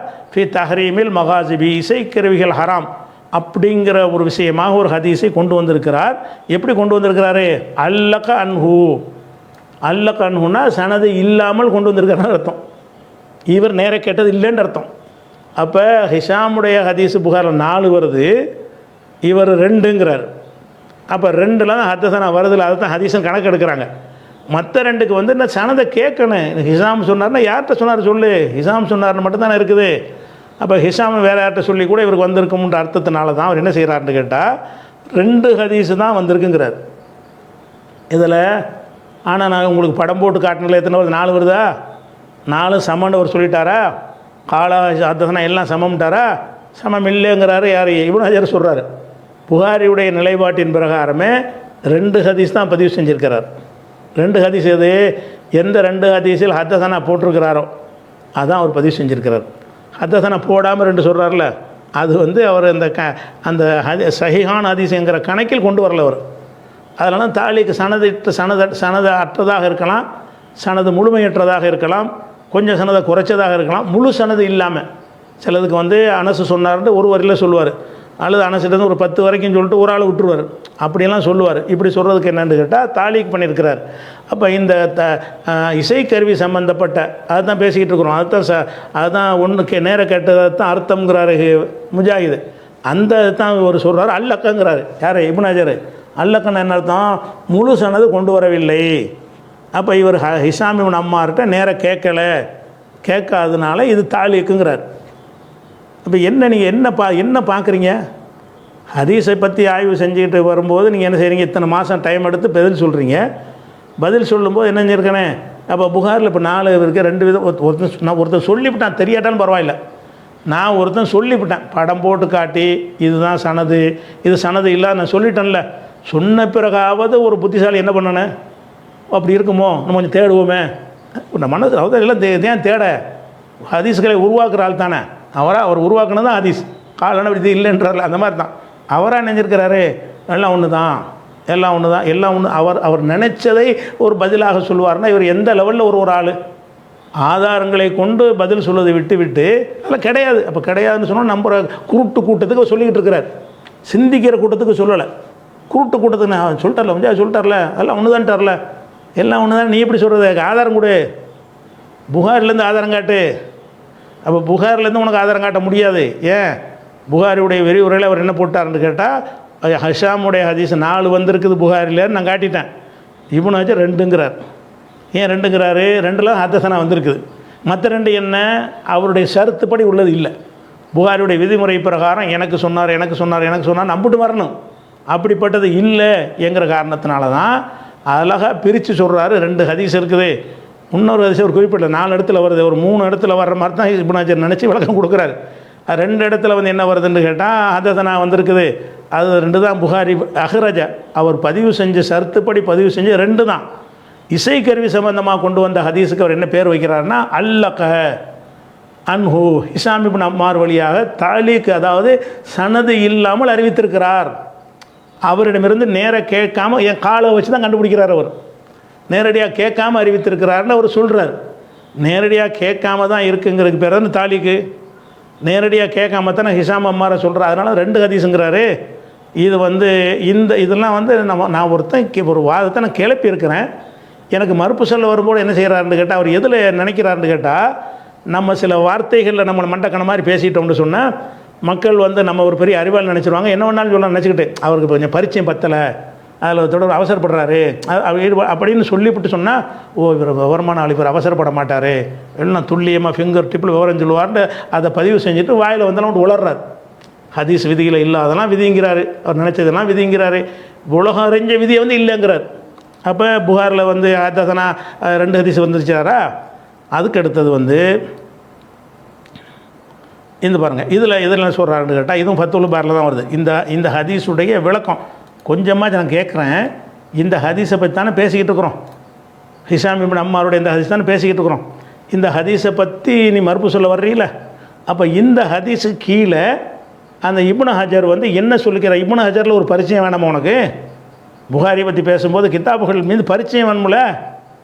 இதெல்லாம் இப்போ நான் அப்படி பேசுகிற காரணம் அவருடைய அதே ஸ்டைலுக்கு ஆத்தான் எனக்குதா, அது பரிச்சயம் இல்லை. ஃபத்துல் பாரி எதுக்கு எடுத்து பார்க்கணும்? வாயில் வந்து உலரணுன்னு முடிவெடுத்த பிறகு எதுக்கு ஃபத்துல் பாரி எதுக்கு? அப்போ என்ன பண்ணுறாருன்னு கேட்டால் இப்னு ஹஜர் சொல்கிறத பாருங்கள். பாபு மாஜா ஃபீமன் எஸ்தஹிலுல் ஹம்ர, மதுபானத்தை ஹலாலாக்கி கொள்வது பற்றிய பாடம்னு ஒரு பாடத்தில் தான் இந்த இசைக்கருவி ஹதீஸ் வருது. அதை சொல்லிட்டு சொல்கிறாரு, ரிவாயத்து ஹிஷாம் இப்னு அம்மார், இது ஹிஷாம் இப்னு அம்மாருடைய ரிவாயத்தை அதில் கொண்டு வந்திருக்கிறார்.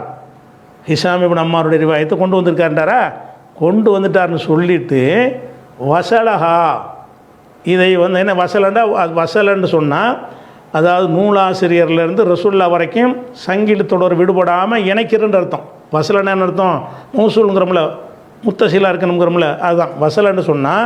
இப்போ புகாரி சொன்னார், புகாரிக்கு ரசூல்லா சொன்னாங்க, அவங்க வந்து ஒரு சஹாபிட்ட சொன்னாங்க, அந்த சஹாபி தாபிகிட்ட சொன்னாங்க, தாபி இவர்கிட்ட சொன்னாங்க, இவர் ஹிஷாம்கிட்ட சொன்னார்.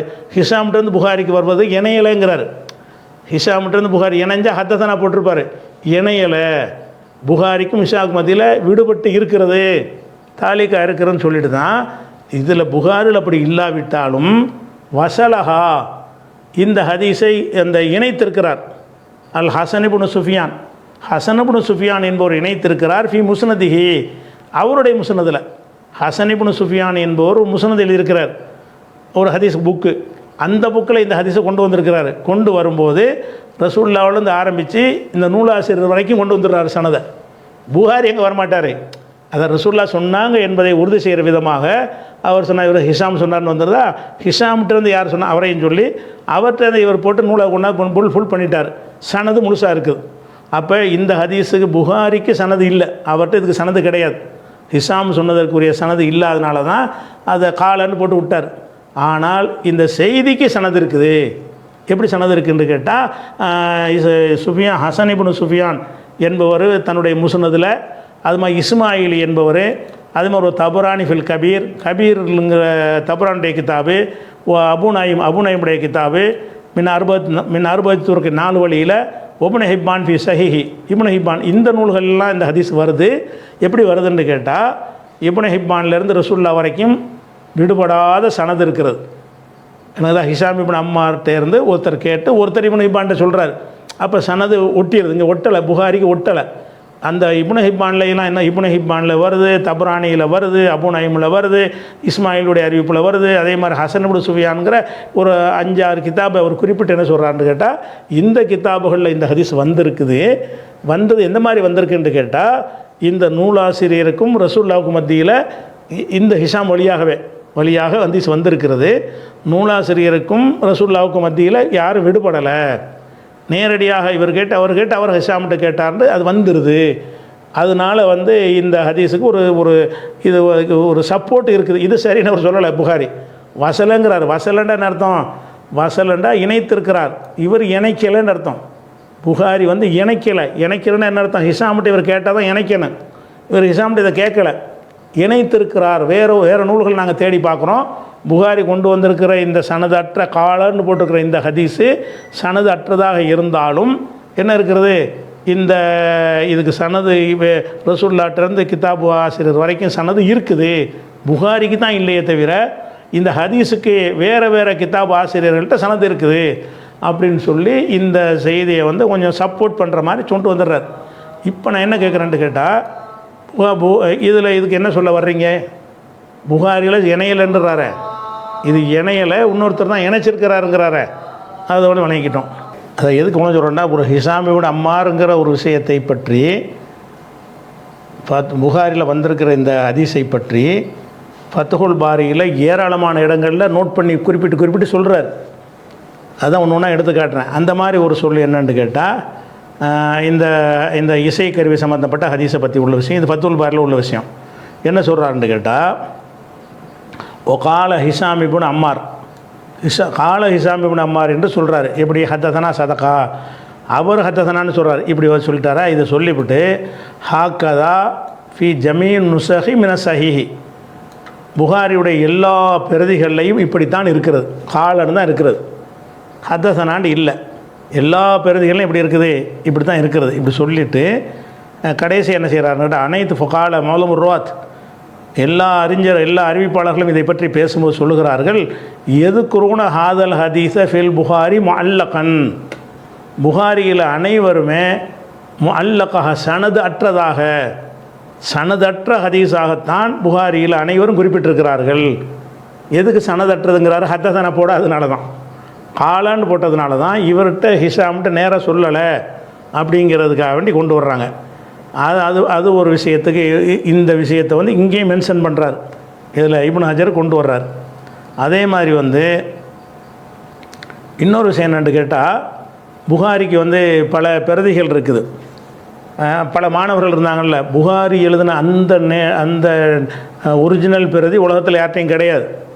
புகாரி சொல்ல மாணவர்கள் எழுதுவாங்கள்ல, அந்த மாணவர்கள் எழுதி கொண்ட ஒரு மாணவர் எழுதுனதுலையும் அடுத்த மாணவர் எழுதுன சின்ன வித்தியாசங்கள் இருக்கும்ல, அப்படி மாணவர்கள் எழுதின பிரதிகள் தான் புகாரி வெளியிடுவதற்கு அடிப்படையான விஷயமாக எடுத்துக்கொண்டிருக்கிறார்கள்.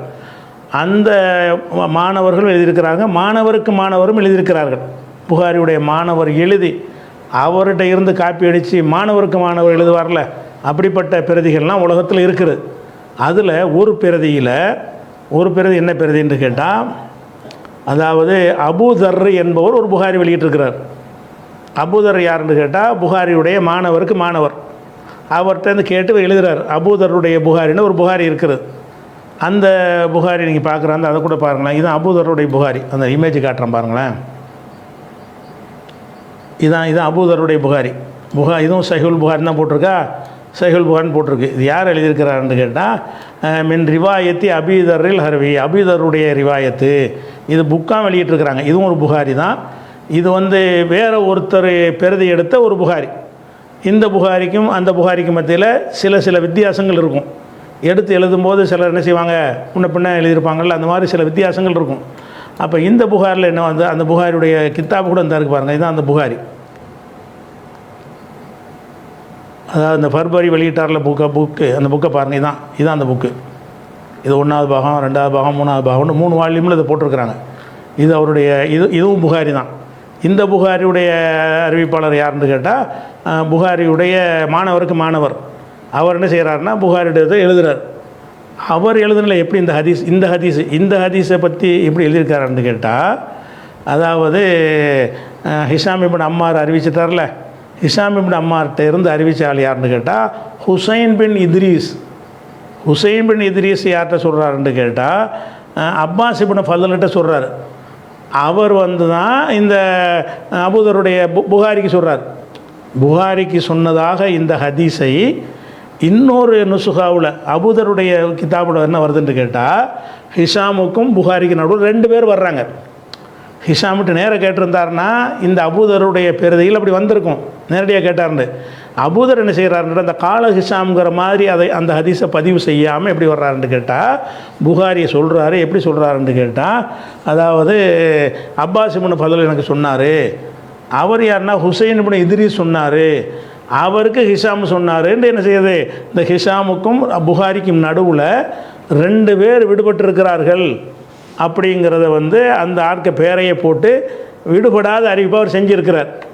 அப்போ என்ன வழங்குது, இப்போ நம்ம உலகத்தில் எல்லோரும் ஏற்றுக்கொண்டிருக்கிற புகாரில் இது வராது. இது நான் இப்போ பிரதி எடுத்தவர் அதோடைய இந்த விளக்கத்தை கூட ஹதீஸ் மாதிரி எழுதியிருக்கலாம். இந்த 2 பேர் விட்டுட்டாருங்கிறதுக்காக வேண்டி கூட எழுதியிருக்கலாம். நம்ம அங்கீகரிக்கப்பட்ட அந்த புகாரியில் கால ஹிஷாம் தான் இருக்கிறது. அபூதர் என்பவர் எழுதின புகாரில் என்ன வருதுன்னு கேட்டால் அந்த கால ஹிஷாமுக்கும் புகாரிக்கும் நடுவில் 2 பேரை சொல்கிறார் அவர்.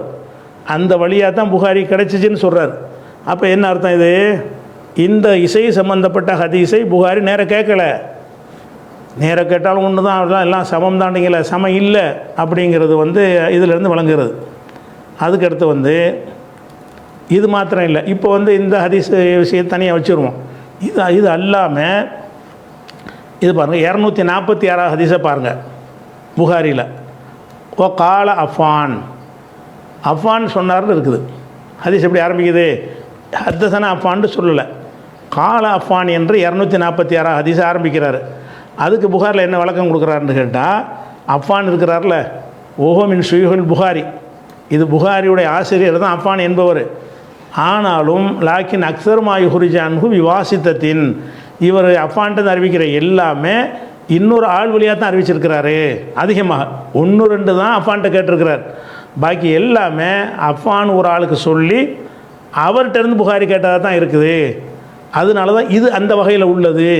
அதனால தான் என்ன பண்ணுறாருன்னா கால அஃபான் என்று சொல்கிறார். ஹத்தசனா அஃபான்னு சொல்லலை. 2-3 இடத்துல சொல்கிறாருன்னா அது நேராக கேட்டது.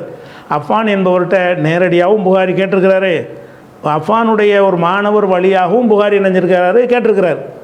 அப்படியான செய்திகளை புகாரி பதிவு பண்ணும்போது என்ன செய்வார்னு கேட்டால், அந்த ஹதீஸுடைய கணக்கில் கொண்டு வராமல் கால் அஃபான் சொன்னாருன்னு போட்டுருவார். அஃபான் புகாரிக்கு சொன்னான்னு அர்த்தம் இல்லை. இது தாலிக் என்று என்ன செய்கிறாரு பாருங்க. அது வசல்ஹு இப்னு ஹுசைமா, இந்த ஹதீஸை இப்னு ஹுசைமா இணைத்து காட்டுகிறார். ஒரு ஆள் விடுபட்டிருக்கல, அஃபானுக்கும் புகாரிக்கும் மத்தியில் ஒருத்தர் விடுபட்டிருக்கார்ல, அவர் யார் விடுபட்டிருக்கிறார் என்பதை என்ன செய்கிறார், இப்னு ஹிப்பான் தன்னுடைய நூலில் இதை பதிவு செய்யும்போது அதுலேருந்து எப்படி வந்துச்சுங்கிறத அவர் காட்டுறார். அஃபான் யார்கிட்ட சொன்னாருங்கிறத காட்டுறாருங்கிறார். அப்போ காலவுடைய அர்த்தம் என்னாச்சு, காலான்னு போட்டதையும் இணையலைங்கிறாரு, தாலிகா பண்ணியிருக்காருன்னு சொல்கிறார். தாலிக்குன்னா முழு அறிவிப்பாளர் இல்லாமல். அதே மாதிரி புகாரில் 421வது ஹதீஸ் எடுத்துக்கிட்டிங்கன்னா கால இப்ராஹிம்னு ஆரம்பிக்கும். இது புகாரிட்ட நேராக சொன்னது கிடையாது. கால இப்ராஹிம், ஏன்னு இது நான் சொல்லலை, ஃபத்துல் பாரில் இது எத்தனாவது 421 ஹதீஸில் காலை இப்ராஹிம் வருதா, அதுக்கு விளக்கம் சொல்லும்போது இப்னு ஹஜர் என்ன செய்கிறாருன்னு கேட்டால், காலை இப்ராஹிம் என்று சொல்லிட்டாரா அனசின்னு போட்டுட்டு வசலகுல் ஹாக்கிம் வந்து முஸ்ததர்க்கு நூல்லையும், அபு அப்துல்லா இப்னு மந்தா அமாலி நூல்லையும், புஜைரிங்கிறவர் வந்து தன்னுடைய சஹீஹிலையும், அபு நயீம் முஸ்தஹ்ரஜ் 4 நூல்லையும் வந்து இணைத்து பதிவு செஞ்சுருக்கிறார்கள். நூலாசிரியருக்கும் இந்த ஹதீஸுக்கு மத்தியில் ஒரு இப்ராஹிம்கிட்டருந்து எப்படி வரும் இந்த ஹதீஸு அதை பதிவு செஞ்சுருக்கிறாங்க. ஆனால் புகாரில் கிடையாது. புகாரில் இப்ராஹிம் சொன்னதாக சொல்கிறாரு, புகாரிக்கு இப்ராஹிம் சொல்லலை. வசலன்னா என்ன தான் சேர்க்கறது, அல்லக்கன்னா சேர்க்காமல் விட்டுடுறது. இதை அல்லக்க தாலிக்கு அவர் கொண்டு வந்திருக்கிறார், அல்லக்க பண்ணியிருக்கிறாரு, வசல் பண்ணலை, சேர்க்கலை. அப்போ இந்த கால இப்ராஹிமுக்கு வந்து அதுக்கு தான் புகாரி இவர் இப்னு ஹஜர் என்ன செய்வார்னு கேட்டால், இது சனது முழுசாக இல்லாமல் இருக்குதே, இதனுடைய நம்பகத்தன்மையில் மக்கள் சந்தேகப்படுவாங்களே, புகாரியும் அவருடைய சருத்துப்படி உள்ள லிஸ்ட்டில் இதை கொண்டு வரல, தாலிக்கா கொண்டதெல்லாம் அவராக நான் சனது இல்லாமல் தான் சொல்கிறேங்கிற விஷயத்துக்கு தான் அந்த காலன்னு போட்டு சொல்லுவார். அதை என்ன செய்கிறார் இப்னு ஹஜர் வந்து இந்த ஹதீஸுக்கு முட்டு கொடுக்குறதுக்காக என்ன செய்வார்னு கேட்டால், இந்த ஹதீஸில் இல்லை தான், அதாவது அஃபான் வந்து புகார்ட்டு நேராக சொல்லலை தான், சொல்லாவிட்டாலும் இந்த அஃபான்ட்டு எப்படி இந்த ரூட்லலாம் அந்த ஹதீஸ் வருது என்பதை வந்து வேறு நூல்களில் ஆசிரியர்கள் பதிவு செஞ்சுருக்கிறேன். 4 நூலில் இதை நான் பார்த்துருக்குறேன். அது வந்து ரசூலுல்லாவுக்கும் நூலாசிரியருக்கும் மத்தியில் சனது இருக்குது, இந்த கருத்துக்கு சனது இருக்குது, இதுக்கு சனது இல்லை, இதுக்கு இல்லை, இப்ராஹிம்கிட்ட அவர் கேட்க கிடையாது. அதே மாதிரியாக கொண்டு வர்றாரு. அதே மாதிரி வந்து கால 480வது ஹதீஸ் புகாரியில் கால ஆசிம் இப்னு அலி சொன்னார்னு இவர் என்ன செய்கிறாரு, ஆரம்பிக்கிறார் ஒரு ஹதீஸை. ஆசிம் இப்னு அலி இவர் கேட்டாரான்னு கேட்டால் கிடையாது. இந்த போட்டிருக்காரு. இப்னு ஹஜர் என்ன சொல்கிறாருன்னு கேட்டால், ஓ ஹதீஸ் ஆசிமுடைய ஹதீஸ் இருக்குது, அது வந்து அல்லகஹுல் புகாரி வந்து சனதற்று அறிவித்துக்கிறார். கால இப்ராஹிம்க்கு போட்டார் கரெக்டாக, கால ஆசிம்ண்டு எனக்கு சொன்னார்னு அர்த்தமாக இருந்தால் சனது இல்லாத நம்ம சொல்லுவோமா? எனக்கு சொன்னார்னு வார்த்தை போட்டார்னு சொன்னால் புகாரிக்கும் அவருடைய ஆசிரியர் தான் இணைஞ்சிட்டாங்களே, இணையலன்னு இப்படி வரேன், இணையலன்னு எப்போ வரேன், அந்த ஆசிம் என்பவர் புகாரிட்ட சொல்லாமல் இருந்தால் தான் இணையலன்னு வரும். இவர் என்ன பண்ணுறார், அல்லகஹுல் புகாரி வந்து சனது முழுமைப்படுத்தாமல் இதை வந்து நினைஞ்சிருக்காரு, அல்லக்கன்னா தொங்க விட்டுவிட்டார், அந்த இடத்துல நிற்கிது, சேரலை, புகாரி வரைக்கும் சேரலை. ஏன்னா இப்ராஹிம்கிட்ட இருந்து ஆசிம்கிட்ட இருந்து புகாரிக்கு எப்படி கிடைச்சிங்கிறது, யார் வழியாக கிடைச்சிங்கிற சொல்லலைங்கிறார். அதனால் அது அந்த கணக்கில் தாலிக்குடைய கணக்கில் வருது. ஆனாலும் இப்ராஹிம் ஹர்பி என்றவர் நினைஞ்சிருக்கிறார், இதை கரீபுல் ஹதீஸ்ங்கிற நூலில் வந்து அதோடைய ஒரு சனதோடு நினைஞ்சிருக்கிறாரு, இணைச்சிருக்கிறாரு அப்படின்னு என்ன செய்கிறாருன்னா அவர் சொல்கிறார். அப்போ இதில் வந்து என்னென்னு கேட்டால் தாலிக்குங்கிறது புகாருடைய வழியில் இருக்குன்னு வழங்குது. அதே மாதிரி புகாரில் 674வது ஹதீஸில் பார்த்தீங்கன்னா ஒகால ஜுஹைருன் வஹுபுன்னு 2 பேர் போட்ட கொண்டு வர்றார். ஒகால ஜுஹைர் சொன்னார், வஹுபு சொன்னாருங்கிறார். இந்த 2 பேருமே வந்து இவங்கள்ட்ட வந்து புகார்கிட்ட நேரடியாக சொல்ல கிடையாது. ஆனால் அதனால் செய்கிறாருன்னு கேட்டால் ஹாதிஹி இந்த ஹதீஸ் வந்து மௌசூலத்துன் இந்த அபு அவானாவுடைய முஸ்தஹ்ரஜ் நூலில் வந்து இது மௌசூலாக இருக்கிறது, தொங்க விடப்படலை, முழு சனதோடு இருக்கிறது. இதில் தான் முழு சனது இல்லையே தவிர வேறு கித்தாப்பில் முழு சனதோடு இந்த இந்த ஹதீஸ் வந்திருக்குதுன்னு சொல்லி அதை ஏங்க சொல்கிறார் தேவையில்லாமல், இதுவே கரெக்டாக இருந்தால் அதையும் சொல்லணும். அப்போ இது வசலைன்னா தொங்க விடாமல் இணைச்சிட்டார்னு அர்த்தம். அல்லக்கன்னா நடுவில் தொங்க விட்டுவிட்டார். புகாரிக்கும் ஹிஷாமுக்கும் இடையில் ஆள் ஏதோ விடுபட்டுருக்கு, தொங்குது, அந்த இடத்துல நிற்கிது, புகாரியோட சேரலைங்கிறார். சேராமல் தொங்குறதுக்கு பேர் தான் தாலிக். தொங்க விடப்பட்ட ஹதீஸுகள்டே இருக்குது.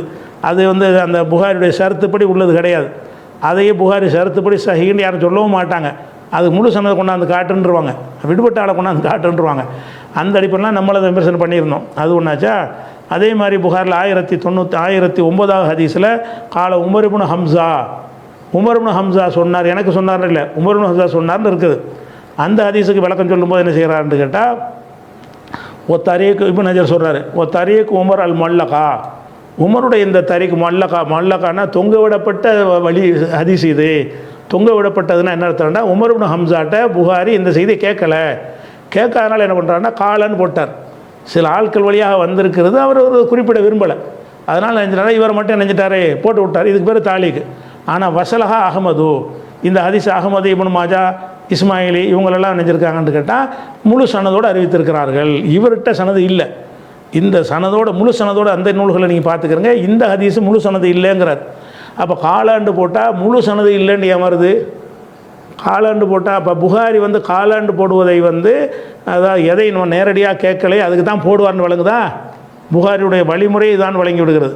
அதே மாதிரி புகாரில் 1029வது ஹதீஸில் பார்த்தீங்கன்னா கால அய்யூப் இப்னு சுலைமான் சொன்னதாக ஹதீஸ் அறிவிப்பார்.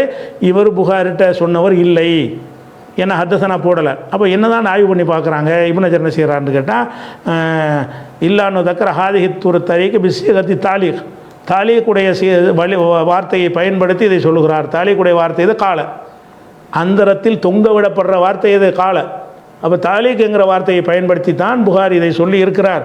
ஆனாலும் அது வசலகள் இஸ்மாயிலி அபு நயீம் பைஹக்கி இந்த 3 பேர் இணைஞ்சிருக்கிறாங்கன்னு கேட்டால் தொங்க விடாமல் முழு சனதோடு இந்த ஹதீஸை பதிவு செஞ்சுருக்கிறார்கள். இந்த ஹதீஸுடைய கருத்தை வந்து புகாரியில் உள்ளதுக்கு தான் சனது இல்லையே தவிர இந்த கருத்துடையது 3 நூல்களில் சனதோடு இருக்குது. அந்த சனதை பரிசீலனை பண்ண கரெக்டாக இருக்காண்டு அதை இது போடலை. சில விஷயங்கள் அப்படி இருக்குன்னு இப்னு ஹஜர் போடுவார், அது பலவீனமான சமயத்தில் இருக்கும், அதுக்கு அந்த ஆய்வுக்கு நம்ம போகலை. ஆனால் இந்த ஹதீஸை வந்து எந்த இடத்துல வைக்கிறாங்க, புகாரி எந்த இடத்துல வைக்கிறாரு, அவர் கேட்காத விஷயத்துக்கு தான் காலன்னு போடுறார், நேராக கேட்டால் காலன்னு போட மாட்டார். அதே மாதிரி புகாரில் 1098 என்ன வருதுன்னா கால லைஸ் சொன்னாருங்கிறார். லைது சொன்னார் என்பது வந்து இவர் நேரடியாக புகார்ட்ட சொன்னது கிடையாது. ஆனால் வசலோடு இஸ்மாயிலிங்கிறவங்க என்ன செய்யிருக்காங்கன்னா இது முழு சனதோட லைஸ் வந்து இப்படி முழு சனதோடு எப்படி அது வரும்னு சொல்லி அவங்க பதிவு பண்ணியிருக்கிறாங்க அப்படின்னு சொல்லி காட்டுறாரு புகாரி இப்னு ஹஜரில். அதே மாதிரி புகாரில் 1107வது ஹதீஸில் என்ன வருதுன்னு கேட்டால் கால இப்ராஹிம் தஹ்மான் அப்படின்னு வருது. ஹத்தசனா இப்ராஹிம் தஹ்மான் வரல. அதுக்கு என்ன செய்கிறாருன்னா வசலஹுல் பைஹக்கி, இது வந்து சேராமல் இருக்குது, அந்த இடத்துல நிற்கிது, எனக்குங்கிற வார்த்தை இல்லாதனால புகாரி இது நேரடியாக கேட்டது கிடையாது. ஆனாலும் இதுக்கு வேறு கித்தாப்பில் சனது இருக்குது, பைஹக்கியில் சனது இருக்குன்னு என்ன செய்கிறாரு, இதை கொண்டாந்து அவர் இப்னு ஹஜர் வந்து விளக்குறார். அதே மாதிரி புகாரில் 1029வது ஹதீஸில் கால அய்யூப் இப்னு சுலைமான் ஹதசனா இல்லாமல் அய்யூப் இப்னு சுலைமான் சொன்னார்னு போடுகிறார். அதுக்கு என்ன செய்கிறார் இவர், அய்யூப் இப்னு சுலைமான் வந்து புகாருடைய ஷேக் தான், இருந்தாலும் இதை தாலீக்குடைய வழியில் தான் இதை பயன்படுத்தியிருக்கிறாரு. இஸ்மாயில் என்பவர் வந்து வேறு சரியான ஒரு சனது இருக்குதுன்னு சொல்லி அவருக்கு தான் சனது இருக்குது, அவர் பதிவு செஞ்சுருக்கிறார்னு சொல்லி அதுக்கு வந்து பதில் சொல்லியிருக்கிறார். 127 இருப்பிட்டு சரி.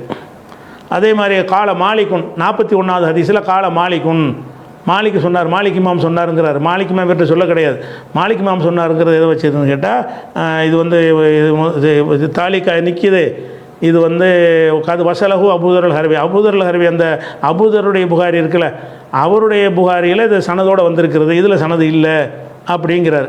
அதே மாதிரி கால் அஹமது இப்னு ஷுவைப்னு வருது, இதுக்கும் அதே விஷயத்தை சொல்கிறாரு. அது மாதிரி வந்து அது நிறைய ஹதீஸ் அது மாதிரி அஹமது இப்னு ஷபீப் அறிவிக்கிற ஹதீஸ் எக்கச்சக்கமாக இருக்குது. அப்போ இதுக்கெல்லாம் விளக்கம் சொல்கிறார். இது எதுக்கு சொல்கிறான்னு கேட்டால் புகாரியுடைய ஸ்டைலில் காலன்னு போட்டார்னா நான் கேட்டேன்னு அர்த்தமே கிடையாது.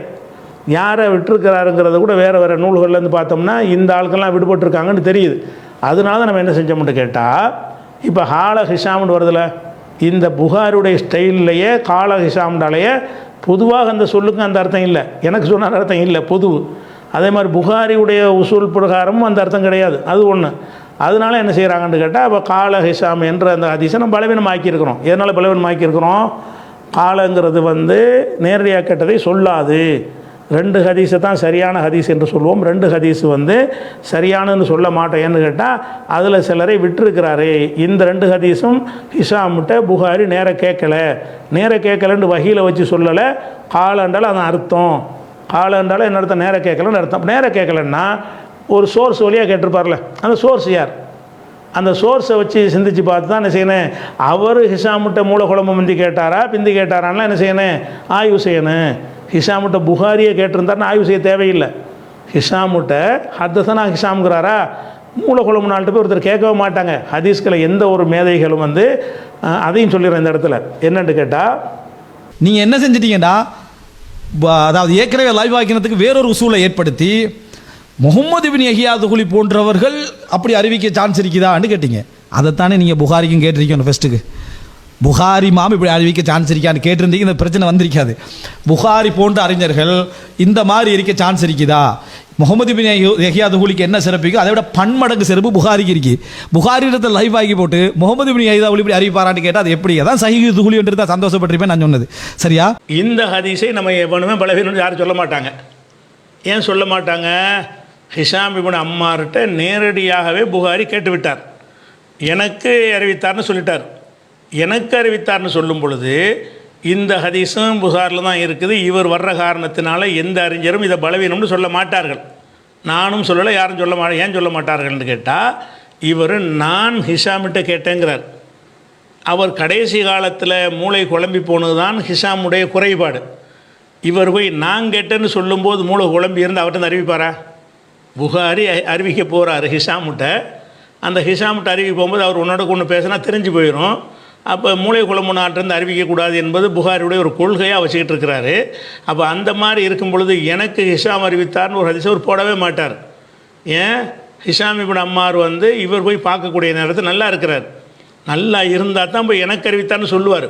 ஹத்தசனா ஹிஷாம்ங்கிறார்ல, எனக்கு ஹிஷாம் இப்னு அம்மார் அறிவித்தார் என்று சொல்லி புகாரி சொல்கிறார்.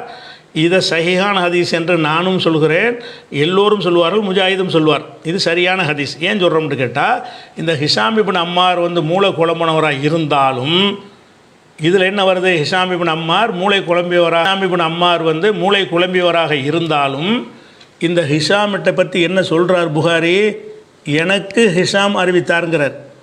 ஒரு மூளை குழம்புனால்கிட்ட போய் புகாரி போய் நேராக பார்த்து அறிவிப்பாரா? அவர் ஒன்று எடை போட்டு தான் ஆளை எடுப்பார்.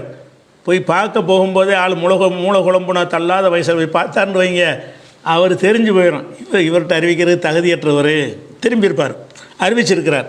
அப்போ நம்ம என்ன விளங்கிறோம்? இந்த ஹதீஸை ஹிஷாம் இப்னு அம்மார் மூளை குழம்புக்கு முந்திய காலத்தில் அறிவித்திருக்கிறார். ஒரு பெரிய பெரிய அறிஞர்கள் இருக்கிறாங்க, புகாரி போன்ற அறிஞர்கள் இருக்கிறாங்க. அவங்க சில ஆட்களை நம்பகமானவர்னு சொல்லியிருப்பாங்க. ஆனால் அவங்களுடைய பதிவுகள்லையும் ஒரு சின்ன அளவில் பலவீனர் இருப்பாங்க. அவங்க கவனிக்காத அளவில் என்ன செய்வாங்க? பலவீனர்கள்லாம் இருப்பாங்க. அதுக்கு அதை நம்ம மறுக்க முடியாது. அதே நேரத்தில் அறிவிப்பாளர்கிட்ட காணப்படக்கூடிய குறைகள் பல வகைகள் இருக்கிறது. அதாவது ஏட்டு சுரக்காயை படிக்கிறனால இது ஒன்றும் விளங்க மாட்டேங்குது.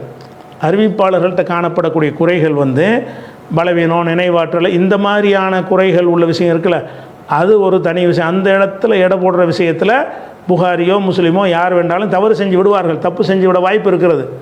ஆனால் இந்த மூளை குழம்புதல்ங்கிற ஒரு விஷயம், அந்த குறைபாடு இருக்குல்ல, அந்த குறைபாட்டில் பிழை விட மாட்டார்கள். புகாரி மாத்திரமில்லை, ஹதீஸ்களை ஆய்வு செய்து பதிவு செய்கிற எல்லா அறிஞர்களும், அது நசையா கூட இருக்கலாம், அகமதா கூட இருக்கலாம், மூளை குழம்புனால்ட்டு அறிவிக்காதுன்னு சொல்லக்கூடியவங்க ஒரு ஆள்கிட்ட அறிவிக்கிறாங்கன்னா, ஒரு மூளை குழம்புன ஆள்கிட்ட சொல்லப்படுதுன்னு சொன்னால் நம்ம என்னென்னு விளங்கிக்கிறேன்னு, இவர் மூளை குழம்புறதுக்கு முன்னாடி தான் கேட்டிருப்பார். ஏன்னு கேட்டால், மூளை குழம்புதல் என்பது பளிச்சென்று தெரியக்கூடிய ஒரு குறைபாடு. ஒருத்தருடைய நாணயம், நம்பிக்கை, மனநம், சக்தி எல்லாம் இன்னும் 4 பேர் தகவலை வச்சு தான் முடிவு செய்யணும். ஒரு அறிவிப்பாளர் இருக்கார், யாவு சக்தி குறைந்தவர்னு சொன்னால் அது நிறைய பரிசீலனை பண்ணணும். யார் யாரெல்லாம் அவரை பற்றி சொல்லியிருக்கிறாங்க, என்னென்ன விஷயத்தில் போய் அவர் சொன்னார்னு பெரிய ஆய்வு செஞ்சுட்டு தான் அதை கண்டுபிடிக்கணும். அந்த விஷயத்தில் ஒழுங்கான தரவு கிடைக்கலன்னு சொன்னால் ஒரு பலவீனரை நல்லவர்னு கூட புகாரி நினச்சிடலாம். அந்த குறைக்கு விதி இப்படி தான் பார்க்க வேண்டும். ஆனால் இந்த மூளை குழம்புதல்ங்கிற ஒரு குறை இருக்குது இல்லையா, அந்த குறையை புகாரியோ நல்ல ஹதீஸ்களையுடைய ஹாஃபில்களாக இருக்கக்கூடிய அறிஞர்களோ அவங்க அதை போட்டாங்கன்னு சொன்னால் என்ன அர்த்தம்னு கேட்டால், இது மூளை குழம்புனதுக்கு பிந்தி இவங்க அறிவிக்கலை, அதுக்கு எந்த குறிப்பும் கிடைக்காவிட்டாலும் சரி தான், எந்த குறிப்பும் கிடைக்காவிட்டாலும் சரி தான். ஒரு புகாரி போய் ஒரு ஆளை போய் பார்க்குறாரு, அல்லது அகமது இமாமை ஒரு ஆளை போய் பார்க்குறாரு. அவர் மூளை குழம்புனவர் விமர்சன புக்குள்ளே படிக்கிறோம். சரி, அகமது இமாமை பார்க்கும்போது ஒரு ஆள்கிட்ட ஹதீஸ் அறிவிக்கும் மூளை குழம்புனவர்னு பார்த்தோன்னு தெரிஞ்சமா தெரியாதா? அவர் அறிவிக்கும் போது ஆள் சேஞ்ச் ஆகிருக்கிறான்னு 5 நிமிஷத்தில் தெரிஞ்சு போயிடும் மூளை குழம்புன ஆளுங்கிறது. அப்போ மூளை குழம்புன ஆளுங்கிறது தெரிஞ்சு, இன்னும் சொல்ல போனால் அவரை கேட்க போகும்போது ஊரில் உள்ள எல்லோரும் சொல்லிடுவாங்க, அந்த ஆள்கிட்ட பொரிய மூளை குழம்புன ஆள்கிட்ட பொரியன்றுவாங்க. அப்படியெல்லாம் வந்துடக்கூடிய ஒரு விஷயம். அதனால் அப்படி இருந்தும் புகாரியோ முஸ்லீமோ முகமது இப்னு துஹுலியோ அகமது இப்னு ஹம்பலோ வடிகட்டக்கூடிய தாரகுத்தினியோ இந்த மாதிரியான ஆட்கள் மூளை குழம்புனால் என்று சொல்லப்பட்டவர்கிட்ட அறிவித்தார்கள் என்று சொன்னால் நம்ம விளங்கி கொள்ளணும், இது மூளை குழம்புறதுக்கு முன்னாடி உள்ளது தான். ஏன்னா மூளை குழம்புதல்ங்கிற குறைபாடு பளிச்சென்று தெரியக்கூடிய குறைபாடு. மற்ற நாணயம் நேர்மையெல்லாம் நிறைய ஆய்வு செய்யணும், அவரை பற்றி பலருடைய தகவல்களை திரட்டினா தான் முடிவு செய்ய முடியும். அந்த கணிப்பில் புகாரி சரின்னு சொன்னவர்களையும் பலவினர் இருப்பாங்க. இந்த குறைபாட்டுக்கு அது பொருந்தாது. நான் சொன்ன ஹதீஸ் விதி என்பது லாஜிக் அடிப்படையில் உள்ளதாக இருக்கணும். எப்படி ஒரு மூல குழம்புனவர்கிட்ட இதை பதிவு செய்வாருங்கிற அதையும் ஒரு பெரிய கேள்வியான செய்கிறார், கேட்குறாரு. ஆனால் முகமது பின் யஹ்யா துஹ்லி என்ன சொல்கிறார், விதியே அங்கே இல்லை, முகமது பின் யஹ்யா துஹ்லியை தான் பார்க்கணுன்ட்டார். சரியா? இதை நம்ம புகாரிக்கு சொன்ன டைமில் சரியா, புகாரியில் வந்திருந்தாலும் சரி லைவ் தான்ட்டார். சரியா? இதே முகமது பின் யஹ்யா துஹ்லிக்கு அப்படி தான் பார்க்கணுன்றார். என்ன மௌலவி, அதாவது விதிகளோடு நீங்கள் நிற்கிறீங்களா, அறிஞர்களோட நிற்கிறீங்களா? இப்போ என்ன சொல்ல போறீங்க, உங்களுக்கு விளங்க தெரியலன்னு சொல்ல போறீங்களா? இல்லாட்டி அப்படின்னா இமாம் புகாரி இது மூல குழம்பினத்துக்கு புற உள்ள அறிவிப்புனா பதிவு செஞ்சிருப்பாரா? இது மூல குழம்பினத்துக்கு புற உள்ள அறிவிப்புனா பதிவு செஞ்சிருக்க மாட்டார்னு நீங்கள் இதில் பேசிக்கிறோமா இல்லையா? புகாரில் வாரத்துக்கான விதிவிலக்கெல்லாம் கிடையாது, முகமது பின் யஹ்யா துஹ்லின்றதுக்காக வேண்டி விதிவிலக்கெல்லாம் கிடையாது தானே சொல்லணும். அங்கே முகமது பின் யஹ்யா துஹ்லின்றதுக்காண்டி விதிவிலக்கெல்லாம் கிடையாது, அப்படித்தான் சொல்லணும் அங்கேயும். சரியா? ஆனால் விதிவிலக்குன்றார்.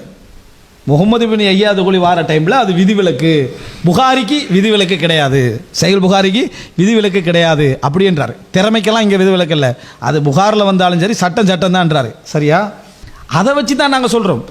ஆனால் நீங்கள் என்ன செய்றீங்கடா, முகமது பின் யஹ்யா துஹ்லி எவ்வளோ திறமையானவர், அவர் இவர் இப்படிப்பட்டவற்றை இந்த அறிவிப்பாரான்னு கேட்குறீங்க. சஹீஹ் புகாரியை தொகுத்ததில் என்ன சொல்கிறீங்கன்னா பலகீனமான ஹதீஸை பதிவு செஞ்சுக்கான்றீங்க. அவரோட நிபந்தனையே என்ன இமாம் புகாரியிட, நான் சஹீஹானதை பதிவு செய்வேன் நிபந்தனை. அப்போ பலகீனமானவர் 2 பேரையும் தான் விட்டுருப்பாரா? அந்த இசாமுக்கு இவருக்கு இடையில விட்டுட்டு அறிவிக்கிறாரு, விட்டுட்டு இப்படி அறிவிச்ச ஆசிரியர் வழியாக அறிவிச்சா அவருக்கு பேர் முதல்லிஸ். சரி, 2வது பாயிண்ட் என்னன்னா, அடுத்தது பாருங்க, சஹீஹுல் புகாரி என்று கூட அதில் அவர் சொல்லலை. இப்போ இன்னொரு வாதம் வச்சார் மௌலை, முகமது பின் யஹ்யா துஹ்லி போன்ற ஒருவர் யாருக்கு வைக்கிறார்? இப்போ இது ஃபஸ்ட் அறிவிப்புக்கே அலிரலியான வரலாறு சம்பந்தமான அறிவிப்புக்கு சொல்கிறார், முகமது பின் யஹ்யா துஹ்லி போன்ற ஒருவர் ஹிஷாம் இப்னு அம்மார்ட்டின்னு அறிவிக்கிற சந்தர்ப்பத்தில் மூல குழம்பினத்துக்கு போகிற உள்ள அறிவிப்பாரா?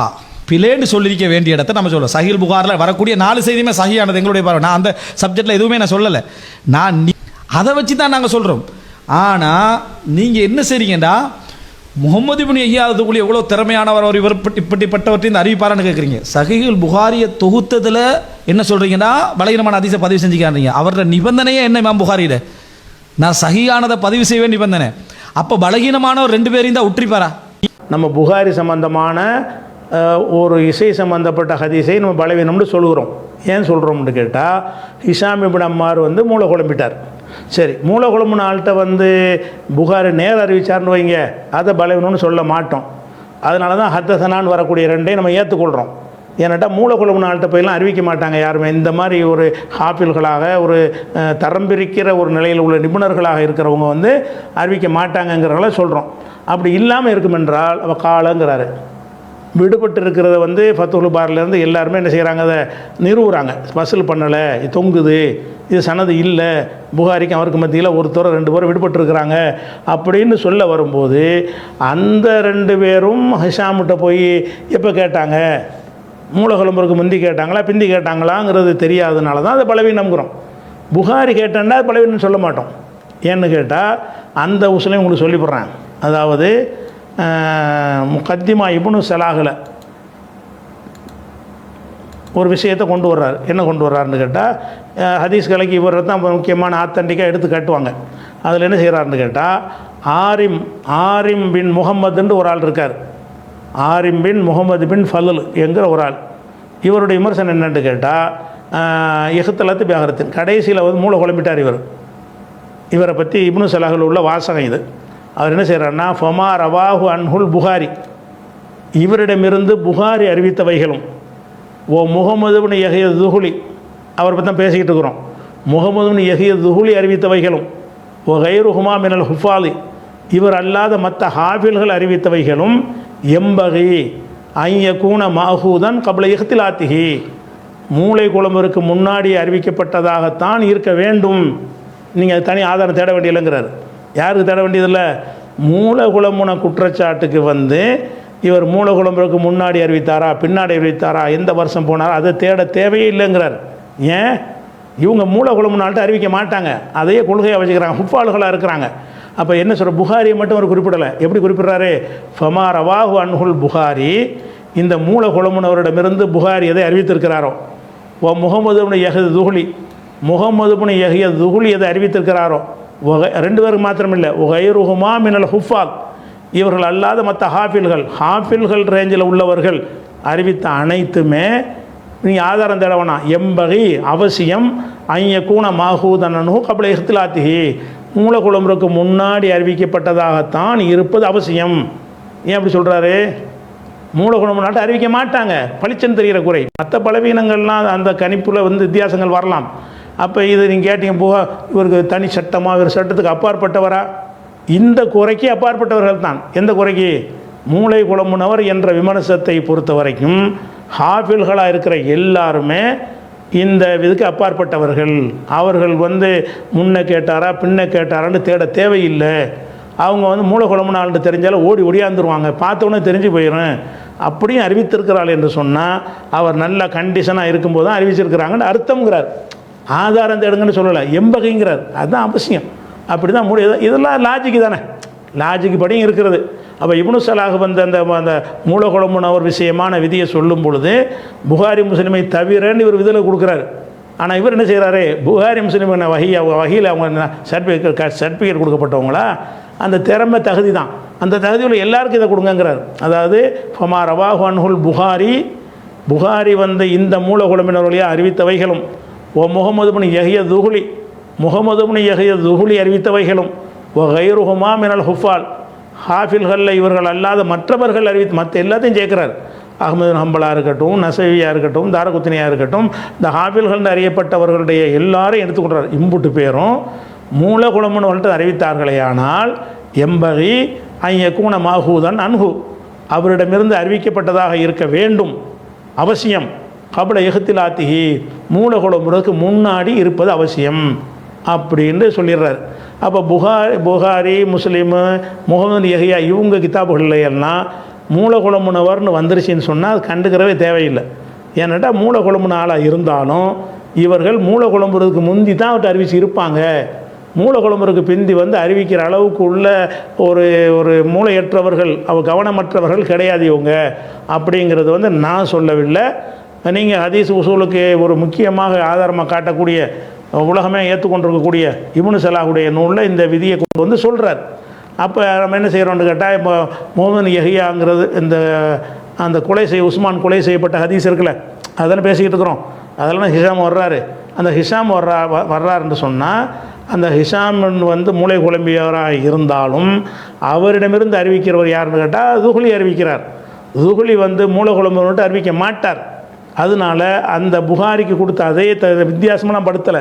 புகாரியை எந்த இடத்தில் வைக்கிறோமோ அந்த இடத்துல வைத்து தான் முகமது யஹ்யாவை நம்ம வைக்க வேண்டும். அவங்க ரெண்டு பேரையும் மாத்திரமல்ல, யாரெல்லாம் ஹாஃபில்களாக இருக்கிறாங்களோ அவ்வளோ பேரையும் வைத்துக்கொள்ள வேண்டும். அந்த அடிப்படையில் எடுத்துக்கொண்டு பார்த்தா அந்த ஹதீஸு ஹிஷாமை கொண்டும் பலவீனமாகாது.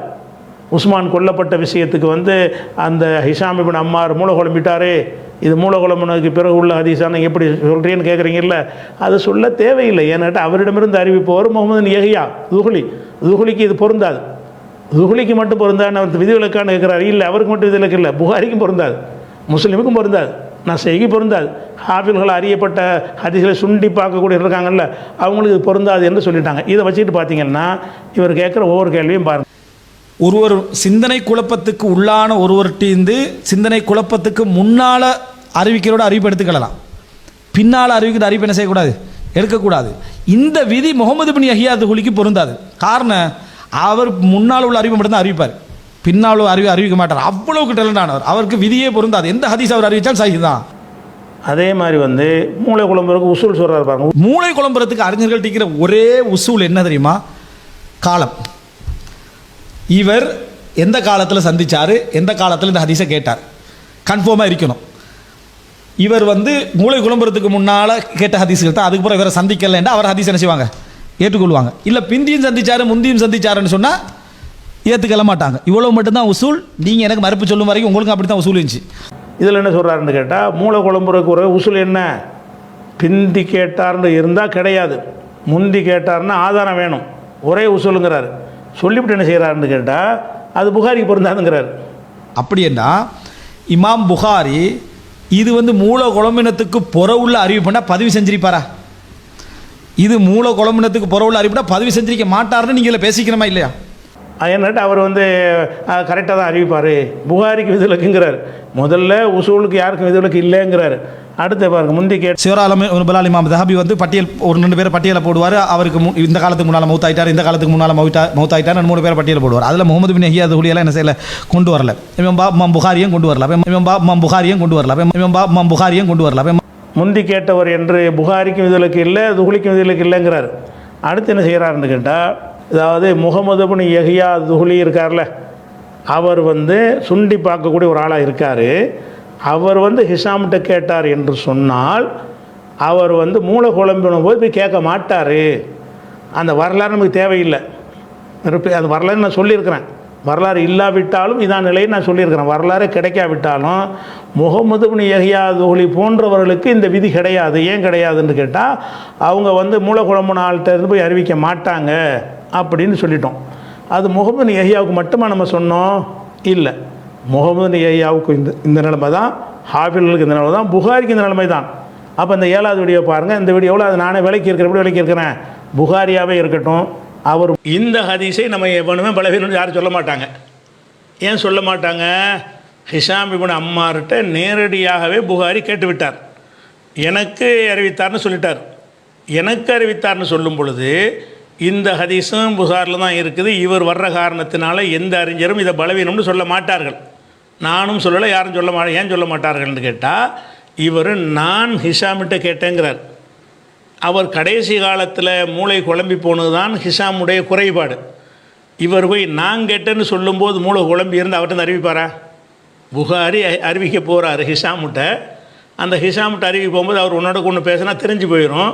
அப்போ மூளை குழம்புனாட்டிருந்து அறிவிக்கக்கூடாது என்பது புகாரியுடைய ஒரு கொள்கையாக வச்சுக்கிட்டு இருக்கிறாரு. அப்போ அந்த மாதிரி இருக்கும் பொழுது எனக்கு ஹிஷாம் அறிவித்தார்னு ஒரு ஹதீஸ் அவர் போடவே மாட்டார். ஏன்? ஹிஷாம் இப்னு அம்மார் வந்து இவர் போய் பார்க்கக்கூடிய நேரத்தில் நல்லா இருக்கிறார். நல்லா இருந்தால் தான் போய் எனக்கு அறிவித்தார்னு சொல்லுவார். ஹத்தஸனா ஹிஷாம்ங்கிறார்ல, எனக்கு ஹிஷாம் இப்னு அம்மார் அறிவித்தார் என்று சொல்லி புகாரி சொல்கிறார். இதை சஹீஹான ஹதீஸ் என்று நானும் சொல்கிறேன், எல்லோரும் சொல்வார்கள், முஜாஹிதும் சொல்வார். இது சரியான ஹதீஸ். ஏன் சொல்கிறோம்னு கேட்டால், இந்த ஹிஷாம் இப்னு அம்மார் வந்து மூளை குழம்பினவராக இருந்தாலும் இதில் என்ன வருது? ஹிஷாம் இப்னு அம்மார் மூளை குழம்பியவராக, ஹிஷாம் இப்னு அம்மார் வந்து மூளை குழம்பியவராக இருந்தாலும் இந்த ஹிஷாமிட்ட பற்றி என்ன சொல்கிறார் புகாரி? எனக்கு ஹிஷாம் அறிவித்தாருங்கிறார்.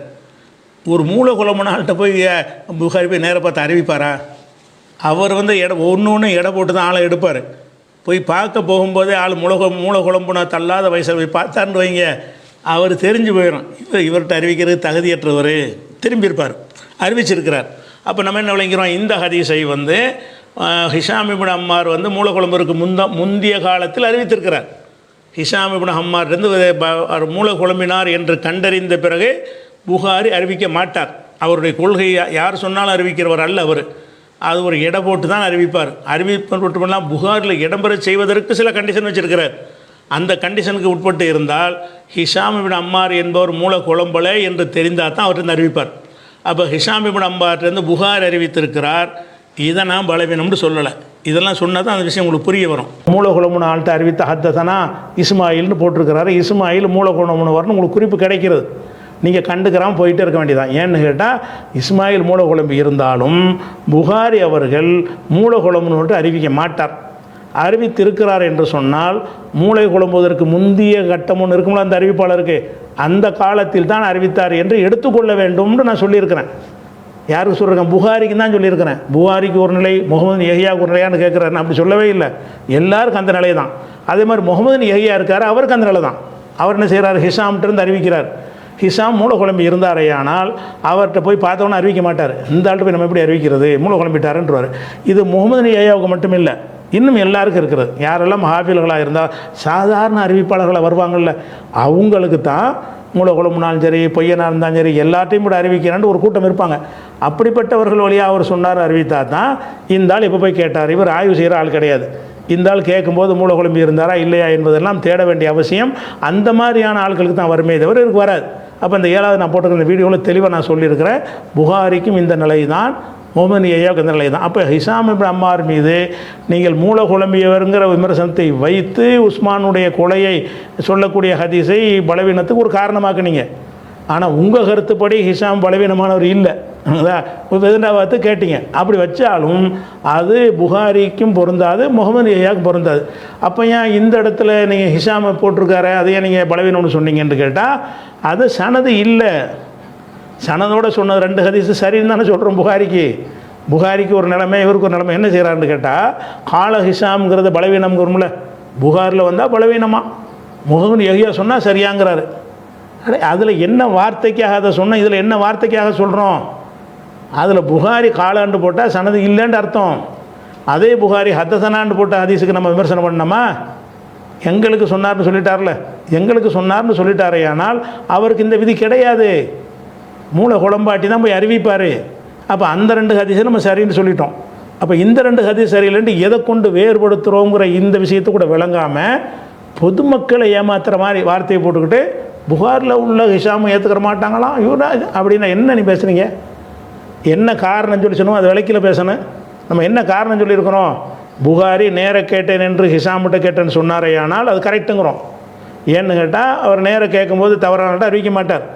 அதே மாதிரி வந்து அன் போட்டால் கூட அது ஏற்றுக்குருவோம். அன் ஹிஷாம்னு வந்தால் கூட என்ன செய்வோம், அது நேரம் இருந்துன்னு அர்த்தம், காலுக்கு மட்டும்தான் அது பிரச்சனை. அப்படி வச்சா கூட நம்ம என்ன எடுத்துக்குருவோம். அப்போ அது இல்லாமல் காலன்னு போடும்போது தான், காலவை எப்போ போடுவார் புகாரி?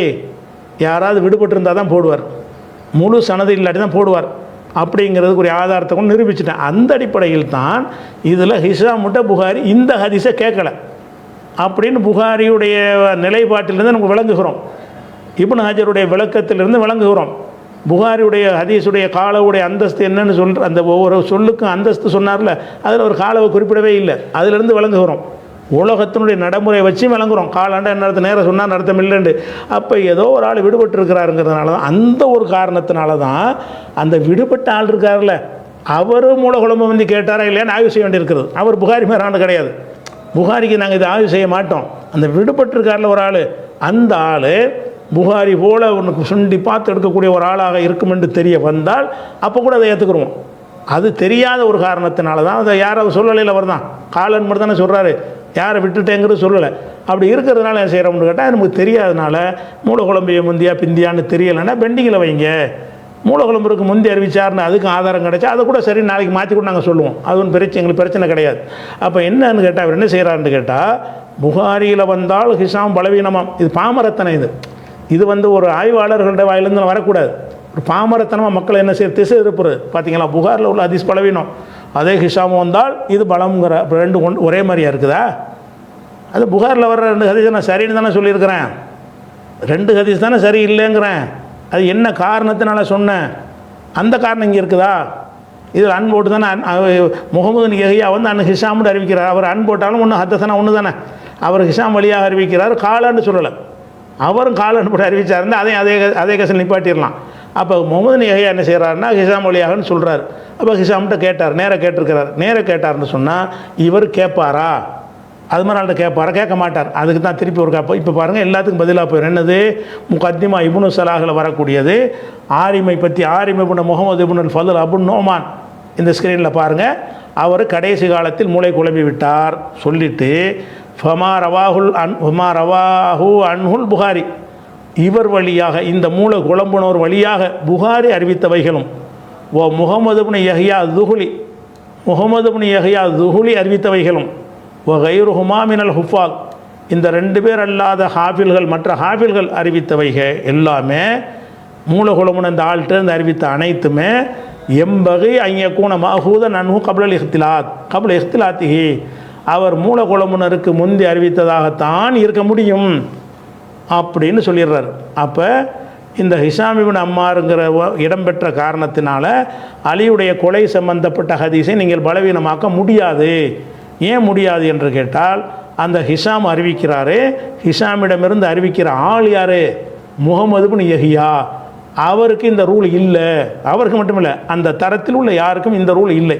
புகாரி, முகமது இப்னு யஹ்யா அந்த தரத்தில் உள்ளவர்களுக்கு அது கிடையாது. ஏன்னு கேட்டால் மூலகுணம்னால்தான் அவங்க அறிவிக்க மாட்டாங்க. பளிச்சுன்னு தெரிகிற குறை.